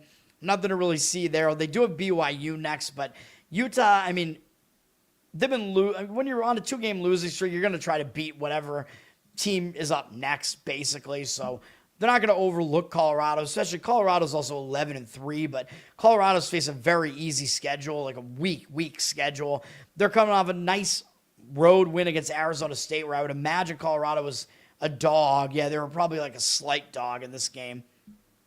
So the spot for me, I actually think is worse for Colorado, and they do have Texas Tech next, so I probably lean Utah in that game, getting whatever points they're getting. They're getting 9 points and maybe 9.5. 50% of tickets and 64% of the cash are on Utah in that one. I agree with that cash percentage in that one. And then I said I have one more play, and it is the Degenerate special that starts 2 hours after all the other start times, 11 p.m. on Fox Sports 1. We're going to take the points with Grand Canyon, plus 8.5 against Boise. Just like I faded Boise's counterpart last night unsuccessfully, San Diego State, the team that Boise State just played, I'm fading both of them off of that game, man. That was a monster game for both teams. It went triple overtime. Huge game for both teams. You know, whenever you're in the Mountain West, you play San Diego State, you know you're going to get up for that game. And especially San Diego State's been good again this year. They're looking pretty good so far, even though they're supposed to be maybe a little bit down right now. But you always get up for San Diego State, man. That was a monster game for Boise. They took the loss by 3 in triple OT, and that was coming off of beating New Mexico, who may very well make the tournament this year. Now they get Grand Canyon, who's this conference newcomer, and it's kind of like, well, who's this guy? And in 3 days, Boise State has to play the best team in the conference, Utah State. That is a monster game as well. That's a look-ahead spot, so I think Boise is in a sandwich spot here, man. And I know Grand Canyon, new to the conference, they're not going to be totally familiar with going to Boise, but I think Grand Canyon's just kind of, like, teams are going to overlook them at this point because they're new to the conference and they're just not as good this year. So easy to overlook them. They're coming off a 10-point home loss to a pretty mediocre Colorado State team. I expect Grand Canyon to show up for this one, man. And Grand Canyon, I mean, they're somewhat road tested. They lost by 14 at St. Louis. No real shame in that. St. Louis is very good. And Grand Canyon did go into Wyoming and beat them. So they did have an elevation game where they won. Boise, not necessarily a high elevation game, but Grand Canyon, they're not going to be intimidated, I don't think, by going on the road here. Boise, also laying points with Boise is also something I don't love to do that much because Boise is a slow-paced team. 224th in tempo. Boise, I know they're battle-tested, though. They face the 8th strongest schedule. They're kind of in the middle of the luck index. But Boise also is very weak offensively. They're outside of the top 100 offensively. So they're the type of team, again, that you don't really want to lay points with because they play slow. They play defense really well, but they don't score well. So it's hard for them to cover numbers. And for Grand Canyon, they're also much better on the defensive side of the ball. So this looks like it's going to be a defensive slugfest. Grand Canyon likes to play slow as well. I won't play the big bodies bang drop again here, but Grand Canyon will not be thrown out of their element because both teams play slow. Grand Canyon's 55th in KenPom's rankings defensively. They're just outside the top 100, which isn't awful. I know they faced a much weaker schedule, but he has Grand Canyon lower in his luck index too at 283, so he is telling you they've underperformed so far. So, yeah, we're going to be on Grand Canyon. The money looks like it agrees with that. Boise's at 8.5 here. 50% of the tickets, 92% of the cash on Grand Canyon. And we also have a low total, which makes me like the idea of taking the points at 138. Again, it's probably going to be a defensive game, so taking the points with Grand Canyon. FanDuel has money on Grand Canyon as well. Yeah, I don't know about what FanDuel shows, but yeah. It's the Degenerate special because that's the late game is when all the degenerates try to make their money back after they have a losing day. They try to just... It's also called the bailout special because a lot of times they'll put too much money on the late game to try to win all their money back. And obviously, I recommend against that. Like, if you're having a losing day, that's part of the business, man. It's part of the game. You can't just try to force it and win everything back on one game. You can't overextend yourself. Like, there's always going to be the next day. So, if you like the game, yeah, I mean, play it for, like, the same amount that you play the other games. But do not try to win all your money back from the day on one game. Yeah, the late-night coaster special. All right. NHL is up next. NBA, we have a lot of games in the NBA today. NHL, not as much. I do have one NHL play today. And I think if you know me, you know what it is. If Saab was in here, I think he would know. We have Dallas at Washington as the first game up here. Dallas, I believe they're on a back-to-back, right? Dallas had a tough game last night against Carolina, and they're playing a third game in 4 days, all in different cities. So they could definitely lose a seventh game in a row here, man. This is not going to be easy. Coming off a game against a really good Carolina team, I thought the Dallas would be in a better position to do well in this game, and they didn't. Yeah, I mean, it's a loss by 3. I know teams will tend to want to bounce back from that, but it was a big game, a tough game, and I don't like the lack of rest that Dallas has here, whereas for Washington, yeah, Washington just smoked Anaheim in their last game, 7-4, whatever, but they're staying at home with 1 day off, so the travel and rest spot is way better for Washington here. You know they're not going to overlook Dallas, so for me in this game, it's Washington or pass, although the money looks like it's disagreeing with me. It agrees with Jeffrey on Dallas. I don't agree with it, but whatever. I don't have that strong of an opinion on it. The money is saying Dallas for what it's worth. 54% of tickets, or the market is saying it. 54% of tickets, only 53% of the cash on Washington. They're down from minus 138 to minus 120. But it's one of those things where it's like, yeah, Dallas is coming off a blowout loss. Washington's coming off a blowout win. But Washington's win was 2 days ago, and it was against an easier opponent. Dallas played yesterday, and they're having to travel. They played more games recently, and that was a game against a much more difficult opponent, so I don't like it. The next game up is my play, which maybe people could have guessed. Here comes the best bet. I love this one. Hopefully my hockey reads continue, hopefully. I mean, it's been good. I mean, I've been good at hockey since I've been doing it, so whatever. We take wins, we take losses. There are more wins than losses. This one's going to be a little bit of a bigger money line underdog than I'm used to, but it's in that range where I think the money line is the play. Calgary on the money line is the play. Found it at plus 133 out there. We're going to fade Montreal in this one. I like how this sets up on both sides. Calgary, I think, is in a positive spot. They just lost 5-1 at home to Seattle, lost their last 2 home games. Now they're going out on the road, and you know I always say when a team starts a road trip, usually they're focused to start the road trip because they want to get the road trip off on the right foot. They're facing a pretty decent team in Montreal, so they're not going to overlook this team. And they're coming off a 5-1 home loss, so they're coming off an ugly loss to a bad Seattle team. So all of that puts Calgary in a positive spot as far as I'm concerned. And for Montreal, I think they're in a horrible spot. Montreal is returning home from a road trip, which it looks worse than it is, but they're still returning home from a road trip they've been on since Sunday, December 28th, after they had a couple of road games before the Christmas break as well. They had a long road trip, but they went down to Florida, Carolina, then they went out to the Midwest, St. Louis, then they went down to Dallas. And what did they do? They finished the road trip by, in their 3 of their last 4 games, they won at Florida in overtime, won at Carolina in a total, I don't want to call it a shootout because that means something else in hockey, but like barn burner, an ice melter of a game, 7-5, and then lost to St. Louis in a sandwich spot, and then they beat Dallas in overtime to finish the road trip. So they finished the road trip with 3 mega wins there. Now they're returning home from a road trip, which I say already it's a bad spot when you return home from the road because you can get distracted. You have to get back to home life. Yeah, they've had 2 days off, but I think that kind of helps you settle back in, and it makes you more distracted in some cases. And I don't see why they would focus on a bad below 500 Calgary team when, by the way, tomorrow they play Florida again. And I know they just beat Florida, but obviously that's a bigger game against Florida, and then Detroit up after that. So I think this is a sandwich spot in addition to it being a return home spot. So this is an unbelievably bad spot that Montreal is in. So, yeah, I love this one. Montreal is up from -140 to -145. Right now, we see 89% of the tickets and 98% of the cash on Montreal. But whatever. I think they're a very public side here as far as the public involvement in hockey ever goes. We'll see what the market does by the time the game happens, but I think this is an obvious Calgary play here. We're going to be on the Flamers in that one. St. Louis at Chicago. St. Louis is coming off a couple of nice wins here, man, over Vegas and Montreal. Those are big wins.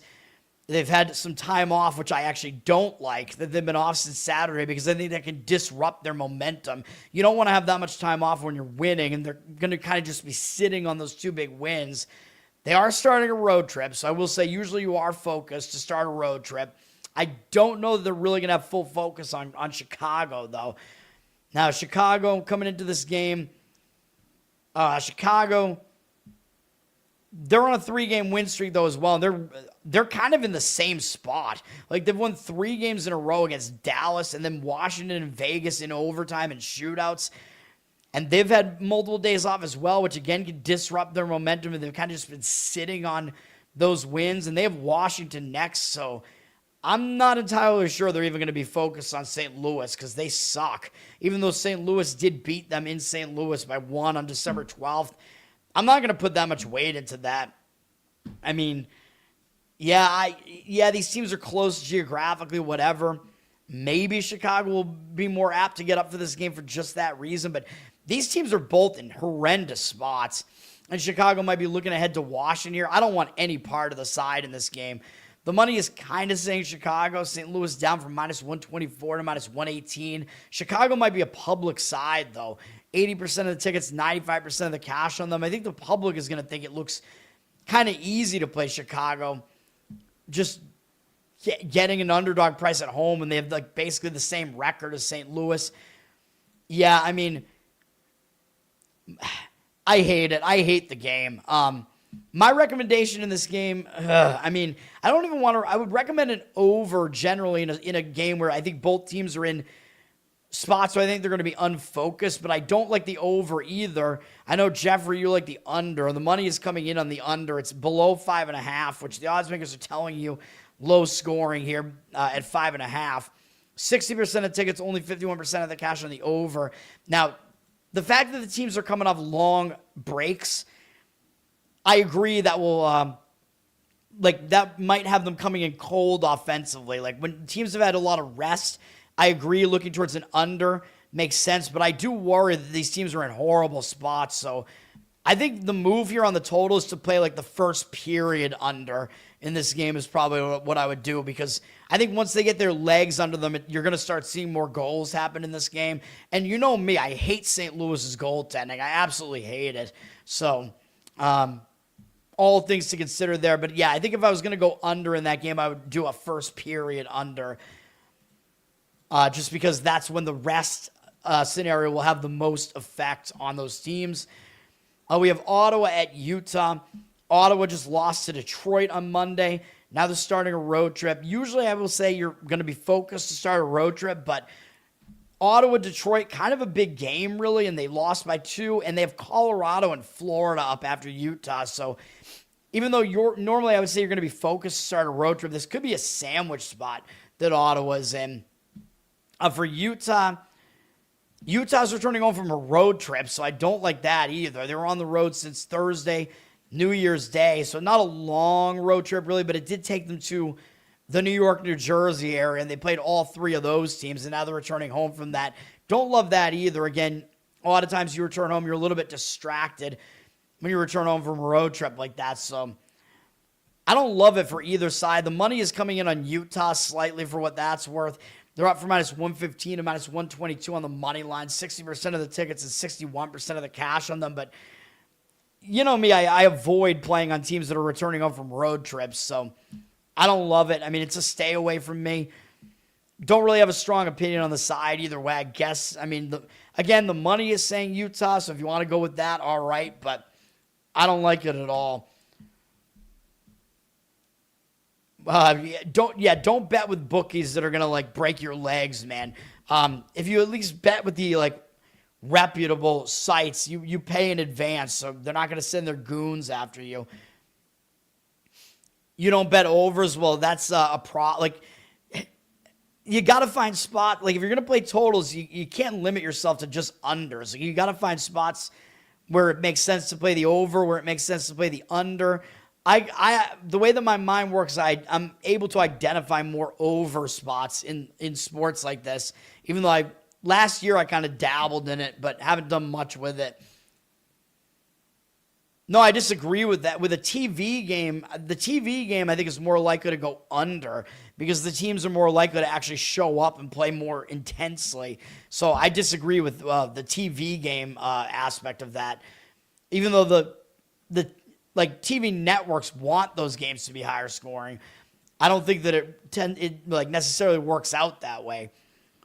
San Jose at LA for the final game here. San Jose just beat Columbus yesterday. That was a win for us yesterday. Now they have to go on this one single game road trip down to LA, and then they have Dallas and Vegas after this. I'm not going to say they're going to overlook LA here, but I don't know. It's kind of a weird spot playing a back-to-back and then having bigger games up after this. Although we know I talk about how LA is not that good at home, and LA could be in a letdown spot because they're coming off beating Minnesota twice on Saturday and Monday. So I don't love the spot that LA is in here either.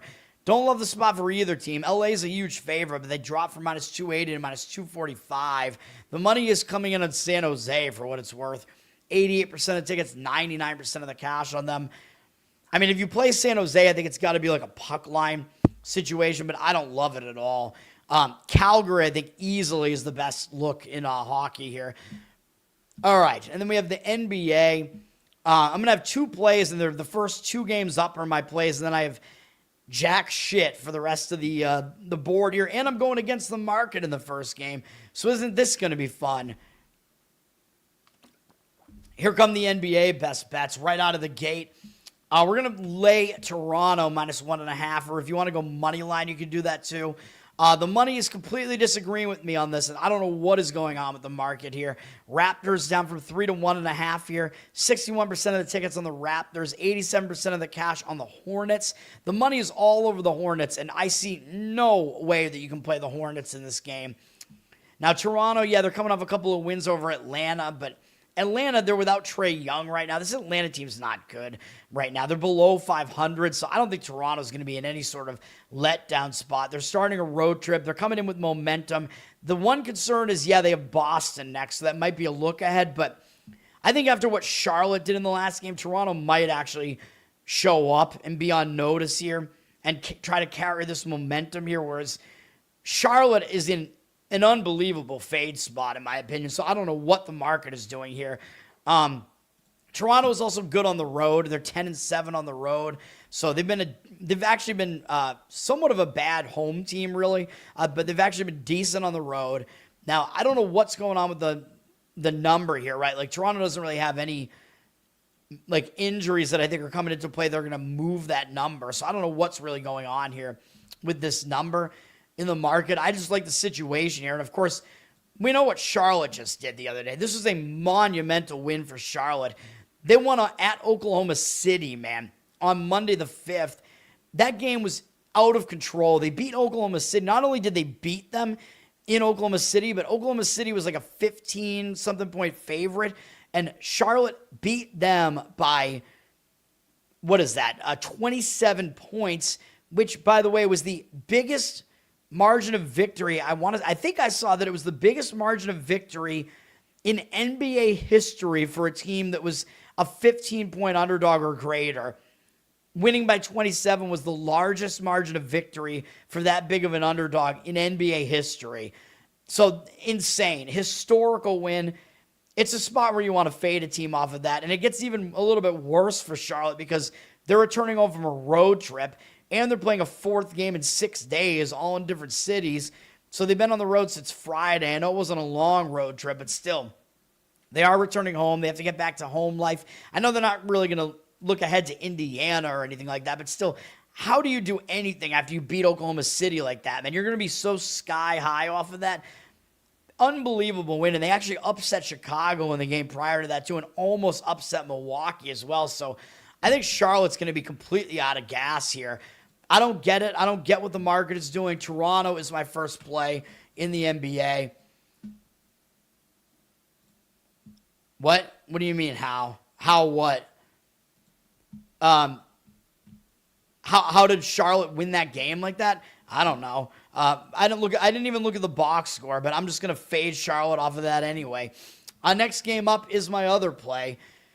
And we are going to go right back to the Chicago Bulls plus the points. Hopefully we don't get bullshit in this one. Plus 10.5 with the Bulls. Actually, you can get 11.5 now.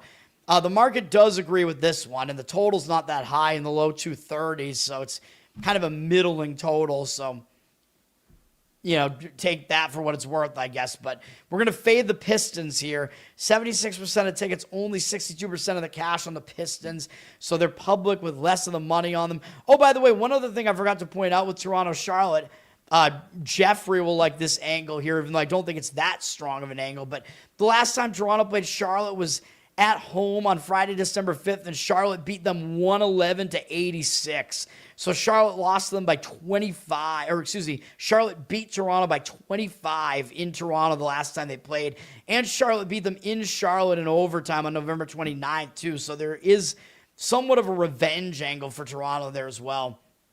All right. But yes, Chicago at Detroit. We're going to grab the points with Chicago. With Chicago here, yeah, I know they're coming off a game against Boston, but the game wasn't that close, and we lost on that one. My Celtics were able to cover, not by much, winning by 14, but Chicago was pretty much out of it, down by double digits for most of the game, so it wasn't that close. You know they're not going to overlook Detroit, and you know they're going to try to split this 2-game road trip at the very least. And, for what it's worth, I believe Chicago lost to Detroit the last time they played. They did. They lost at Detroit by 11 on November 12th. I don't think that's worth much, but I think Chicago will show up for this game. And really, this is mostly about fading Detroit. Detroit's coming off a huge win over New York, man. And that was the first time Detroit played the Knicks. And why is that a big deal? Well, because that was playoff revenge. The Knicks eliminated Detroit from the playoffs last year, and they hadn't played yet this year. Took until January for them to have a game against them. And they wrecked the Knicks. I was wrong about that game.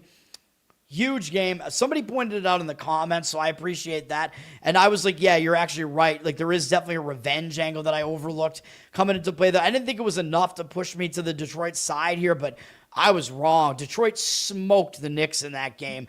Like, that is a massively satisfying win for Detroit, man. So I just think this has letdown written all over it, staying at home. They're playing a third game in 4 days as well. They beat Cleveland on the road the game before that.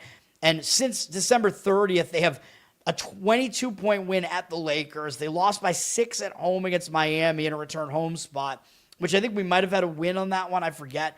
And then, yeah, they upset Cleveland on the road. Or was it an upset? Might have been I don't know. They might have won as a favorite. I forget. They might have won as a favorite. No, I think Cleveland was the favorite in that one. And I think I handicapped that game right as well, even though I thought it was kind of one of those misleading lines with Cleveland being favored, but I still lean to Detroit in that one. And then, yeah, Detroit, obviously, like I said, they smoked the Knicks in the last game. So I think this is a horrible spot for Detroit. They have the Clippers next. I don't know if that's really cause for a look ahead, but yeah, we're going to do this. We're going to take the Bulls. Hopefully they treat us a little bit better this time, grabbing the points. And I do still think Detroit is a little bit overrated. I don't think they're quite as good as their record looks. I don't think they're the absolute best team in the Eastern Conference. Let's just put it that way. Like, the Knicks would definitely be favored over Detroit on a neutral. The Celtics actually might be as well. So believe it or not. And now we go into the rest of the games where I don't have any opinion here. The Hornets, Garrett, did you miss the fact that I gave out a play against the Hornets tonight? Because I think they're in an unbelievable letdown spot here after that game. Garrett, what's up, man? Thanks for hanging out. I talked about that UNC game as well, but you'll be happy to know I'm fading SMU after they did that to UNC. They're in a North Carolina sandwich today. SMU is. All right, we got Washington at Philadelphia. This is, oh, God. I started out with the bang with the two plays that I have, and now these are games that I just don't want anything to do with. Washington's on a back-to-back. They just pulled off what I assume was an upset at home against the Orlando Magic yesterday. It was a nice win for Washington. Now they have a single-game road trip to Philadelphia here. Third game in 4 days, fourth game in 6 days. The rest of them at home, though. But, yeah, I mean, Washington should show up for this game, but I don't love it off of the Orlando game. Although I'd probably be of the opinion that the spot is worse for Philly. Philly did return home in their last game, though, and they lost to Denver without Jokic. And I liked Denver in that game, remember. The Jokic-less Denver got the win. Denver, pretty good road team. I guess even without Jokic, they have been a good road team. It was a horrible spot for Philadelphia, though, coming back and having beaten the Knicks to finish their road trip. So there were a lot of negatives for Philadelphia in that game. I wish I added that to my card because that was the bubble boy. That also broke Philadelphia's win streak. It was an overtime game. Still a pretty big deal playing Denver, and they do play Orlando next to start another road trip. Now, normally I'm going to say that when a team returns home, if they play bad in that first game back home, they play better in the next game. But in this case, I'm not going to say they played bad. I mean, yeah, they lost as a big favorite. So I guess you could argue that they'll be pissed because they lost as a big favorite. But I still think that's a tough game against Denver, man. So I probably lean to Washington in this game slightly, plus the points. But I don't like the game. The Sixers are up to a 13.5-point favorite. 92% of tickets, 93% of the cash on them. So they're definitely going to be the public side. The Sixers will be. Philadelphia. But that's about all I have to say about that. Yeah, SMU had a good game for sure. Oh, I know. Yeah, I don't know what happened in that game with the Thunder. Yeah. As I pointed out, that was the largest margin of victory in NBA history by a team that was 15 or more points. There was a 15 or more point underdog. Winning by 27 was the largest margin of victory for such teams ever in NBA history. One of the ESPN games, both the ESPN games are interesting. But, of course, ESPN, when they scheduled this, probably thought Jokic was going to be there for Denver, and he is not. Denver is at Boston in the first ESPN game of the doubleheader here. Denver is coming off that barn burner, big upset, overtime over Philadelphia. So maybe Denver will not have a whole lot left in the tank here, man, even though obviously they're not going to overlook Boston, but I just don't know what they're going to have left after going through all that. They're playing a third game in 4 days, fourth game in 6 days, fifth game in 8 days, sixth game in 9 days, seventh game in 11 days. It is actually an eighth game in whatever that is. That eighth game in 13 days as well, going all the way back to the Christmas game. This is looking like it's going to be a tired Nugget team, man. Having all these games all in different cities since then, no let up for them, man. So even though ideally they want to get up for a game against the Celtics, I think the spot is better for the Celtics. The Celtics returned home. I thought that was a bad spot for the Celtics. They were still able to cover against Chicago. They're not going to overlook Denver on ESPN either. So I think if I was going to play this game, I would probably have to lay it with the Celtics. I'm not going to get involved, but the money is agreeing with me on that. 66% of the tickets, 88% of the cash on the Celtics. So, yeah, 9.5 point favorite because of Jokic being out. But I would probably lay it if I was going to do anything with it. And maybe the public would be hesitant to lay that big of a number because Boston-Denver still looks like it would be a close game, right? So, that's what I got to say about that. Next up is New Orleans-Atlanta. This Atlanta team, man, it seems like they're trying to deal Trae Young away. This Atlanta team is in chaos right now. New Orleans is also playing horribly, though. They've lost 8 games in a row, but they just had a close game yesterday, I think, against the Lakers. I know it's the Lakers without Reeves, but still, you play the Lakers to within 8 at home, and that game was pretty close down the stretch, man. It was like a 5-6 point game, I think, in the final minutes, and now they're playing a third game in 4 days with travel between all of them, all in different cities. I don't love the spot that New Orleans is in here, man. That Laker game, I think, was their kind of big game there.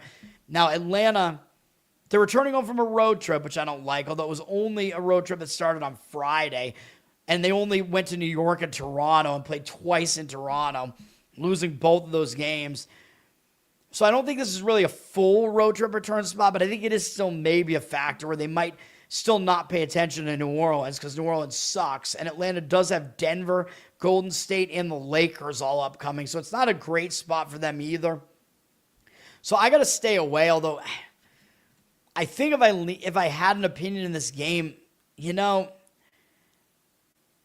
I would almost have a tendency to want to lay it with the Hawks, man. I mean, it looks so ridiculous to want to lay double digits with a Hawk team that's below 500. They're up from 9.5 to 10.5 here, and I know they're returning home and whatever, but I don't like the Pelicans off the back-to-back off of playing the Lakers yesterday.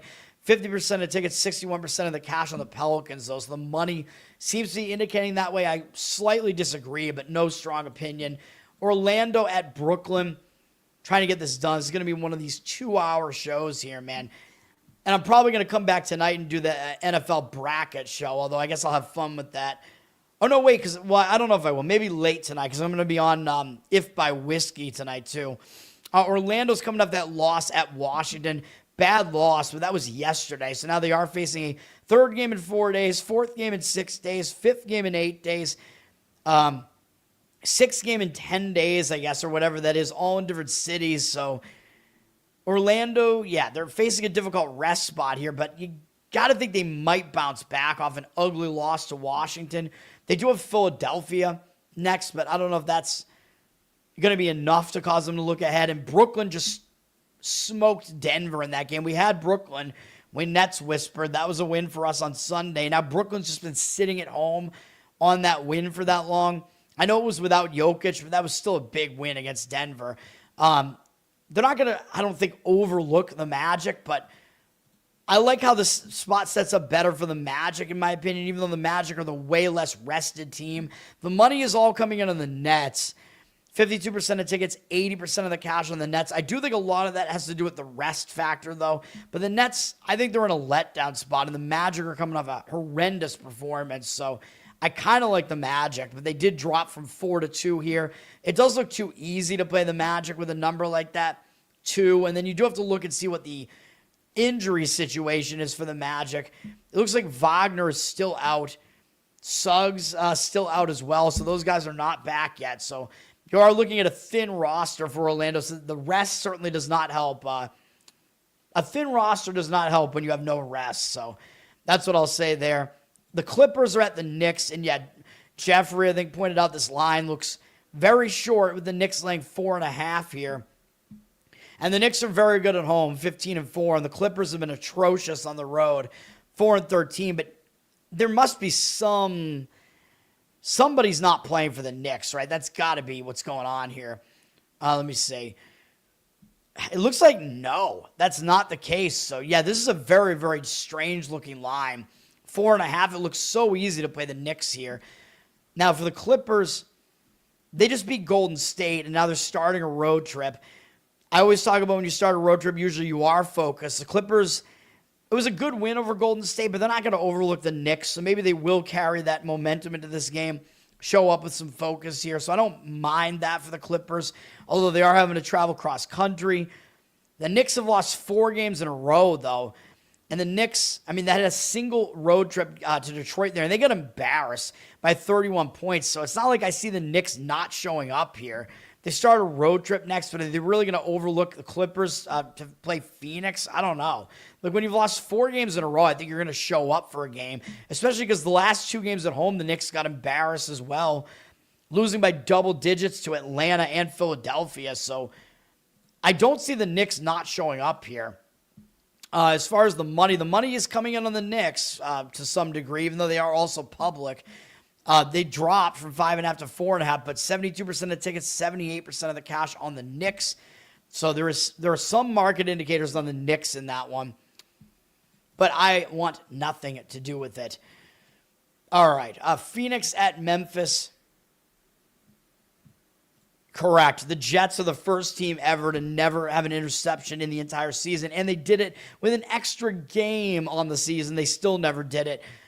Really, really unbelievable. I don't know how that's even possible. Like, you just think, like, you'd think you would just accidentally get one at some point during the season. That's ridiculous. Phoenix is coming off a close call at Houston. We lost on that game. Phoenix beat Oklahoma City the game before that, and then they stepped up again to play Houston. Houston didn't cover for us. Phoenix played another tough game. This looks like a pretty tough spot for them now. Now they're playing a third game in 4 days in different cities. They come back home and they play the Knicks after this. So I don't like the spot for Phoenix, but I'm not really liking the spot for Memphis either because they just beat San Antonio after playing the Lakers tough 2 games in a row in LA. They beat San Antonio, and they do have Oklahoma City next as well.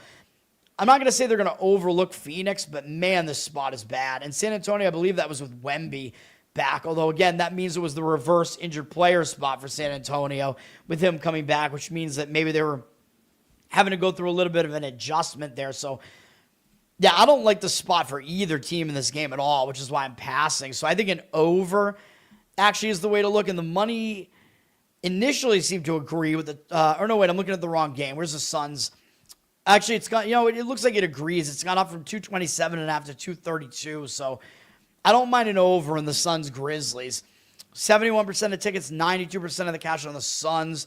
They're up from 4 to 4.5. But again, I guess I'll default to agreeing with the market in that one on the side because I don't really have an opinion either way. But both teams are in bad spots there. Revis? Wait, what? And who the fuck is Antoine Revis? Darrell Revis was the secondary player in football, and I don't think he's dead. Like, what are we even talking about here? I don't understand. What are we talking about? Who's Antoine Revis? Utah at Oklahoma City. I actually forgot to handicap this game, so I got to do it now. I think I completely overlooked this game. This game doesn't exist. Utah's coming off a loss to Portland, finishing the road trip here. They're going to show up. I mean, it's a game against Oklahoma City. You know they're going to bring an effort at the very least, although Utah's not that good on the road. They're going to try to win to finish the road trip so they don't finish the road trip winless, but I think Oklahoma City's going to come out pretty angry here. It is the third game in 4 days for them, but I don't know what happened in that game, and they had lost a win streak the prior game against Phoenix. I think it kind of carried over. It was on a back-to-back. I think maybe the game got out of hand, and Oklahoma City just kind of rested some guys there. Took one of the ugliest losses ever for a favorite like that. I think Oklahoma City is going to bounce back in a big way here, man. I would lean towards laying the points with Oklahoma City. That was just such an embarrassing loss for them. The money looks like it agrees, although they dropped from 18.5 to 17.5. And the Thunder are quite dominant at home as well for the most part. They win by an average of almost 20 points at home, although I guess that other game kind of influenced the average a little bit and knocked it down a little bit. But they still win by like 19-something probably on average at home. 70% of tickets, 91% of the cash on the Thunder. I would only lay it in that game if I was going to play it. Yeah, Revis Island, because he isolated wide receivers and put them on an island, yes. Lakers at San Antonio. Lakers still playing shorthanded a bit without Reeves here, which seems to kind of have affected them. They played yesterday as well. They're playing a third game in 4 days, all in different cities. Now, they didn't look good yesterday. They barely got by New Orleans, but they still are not coming to this game well rested. They'll show up. I mean, it's a game on ESPN, but both teams are going to show up. San Antonio just lost to Memphis also yesterday. So both teams in back-to-backs, but San Antonio played, they had 2 days off prior to that. So San Antonio, a little bit more rested, coming into this game on 2 straight losses. And now this is the second game back for Wemby. So I talk about, again, the last game was the reverse injured player spot where he came back, and I think they just kind of felt like they could take it a little bit easier in that game maybe. I don't know what happened, because sometimes they won't do that when they're coming off of an ugly loss. But now that he's worked his way back in, it's the second game that he's back. Maybe they were looking ahead to this ESPN game against the Lakers. I think you get a much better effort out of the Spurs here. I would lean to the Spurs in this game, and they are laying a lot, man. Like, the public is going to have a tendency to want to take the points with the Lakers. Like, they're going to think this game is a competitive matchup. And, like, why would the Spurs be laying 8 points, right? So the odds makers are telling you the Spurs are a better team here than the Lakers. Yeah, it's the Lakers without Reeves. So the odds makers are telling you even with Reeves back, the Spurs would still be the better team, which is interesting. 55% of the tickets on the Lakers, 57% of the cash on the Spurs. I agree. I would lay the points with the Spurs if I was going to play that one. So both the ESPN games, I actually lean to the favorites. So the schedule makers might be disappointed if both games wind up being home team wins by margin there, when they were expected to be more competitive games. Dirty Sock, what's up, man? Thanks for hanging out. Then we have Milwaukee at Golden State. These remaining games are somewhat ugly, man. I know Giannis is back from Milwaukee. They're playing a little bit better since he's come back for sure. They just beat Sacramento. Who cares? They've had a few days off. I don't know if they're going to overlook Golden State because they do have the Lakers and then Denver and then Minnesota, then San Antonio all up after this. So, I mean, it does sound weird, but maybe they kind of overlook Golden State here a little bit, but I don't know. I mean, they've had a couple of days off, nothing to do. Maybe they'll be focused, or maybe that time off will disrupt their momentum a little bit. Hard to gauge what's going to happen with Milwaukee in this one. Golden State is coming off a loss at the Clippers. Not a great loss there. Returning home from that, just a single game road trip down to Southern California. I think Golden State should show up for this one. It's a tough handicap. I would default to the market in this one. The market does look like it's looking like a pros versus Joes situation right now. The Bucks have 52% of tickets on them, but 85% of the cash on the Warriors. Warriors are up to a 5.5 point favorite here. I would lean that way just because the money looks like it is coming in that way, and I don't really have a strong opinion one way or the other, so I would probably lay it. Both teams on back-to-back in the Lakers-Spurs game. I think that is the case, yeah. Houston at Portland to finish this off here. Houston just escaped in that game against Phoenix. Didn't cover for us. That's still a pretty big win, I think, over a decent Phoenix team. But now Houston is starting a road trip here. Usually, like I say, a team is going to be focused to start a road trip, especially if they carry momentum there. Houston doesn't have any bigger games upcoming, so they might actually show up for this one. Portland is coming up beating Utah at home. We lost on that one. I thought it was a bad spot. Portland returning home off of beating San Antonio with Houston on deck. Thought it was a sandwich spot. Portland just shot out of their minds in that game, man. There was nothing we could do about it. Like, if Portland didn't have a major outlier shooting day, I think we would have been looking at maybe Utah covering that number. So Portland looked better than they actually were in that game. They're not going to overlook Houston, obviously, but I think Houston might show up in this game as well. But the money is saying Trailblazers here. Houston up to 6.5 here. 75% of tickets on them and only 52% of the cash. So I guess I'll default to the market read when I don't have that strong of an opinion on it. I mean, I kind of slightly lean to the Rockets, but I don't have a strong feeling on it. So I guess that's what I have to say about that. And that's going to do it, man. So once again, my plays today are in college basketball, laying the points with Virginia Tech, laying the points with Kentucky, laying the points with Clemson. I know, dude, it just so happens I like a lot of these favorites recently. And one underdog, Grand Canyon plus the points. Hockey, Calgary Flames, love that one on the money line. Or if you want to do one of those split puck line bets, you could do that too. But the price is in that range where I think money line makes sense. And then NBA, we're going to fade the market read, which doesn't make sense to me. Going with Toronto off of Charlotte's monumental historical win there. And then if you want to go money line in Toronto, you could also do that. And then we're also going to take the points with the Chicago Bulls. I think that number's up to 11 and a half. I'll adjust it in the description. 2-hour show today. I appreciate everybody. Thanks for hanging out. That's going to do it. Learn to Toad on Twitter. Learn to Toad on Instagram. Like, subscribe. Give me good comments here on the YouTube channel. We're on audio. Give me a good review over there. Apple, Spotify. Covered in Uke is the Uke channel on YouTube. You can check that out as well. Patreon.com/LearnToToad. You get bonus Uke stuff. I know I have some requests that are kind of backing up, so I'll have to somehow get on to. I might not be able to do all of them, though. And I have not just Charles in there as well. I'm probably going to do one from that other guy first, and then try to at least do one of the other ones that Charles gave me. Then, yes, Charles, what's up, man? Right on time. Oh, you do like them? I thought you liked underdogs, Jeffrey. All right, well, that's good. And we do have the loser cast as well. You can check that out. We did loser cast last night. I think it was one of the funnier episodes, I think. I don't know. I was in a mood. I was just going a little bit wild on that show.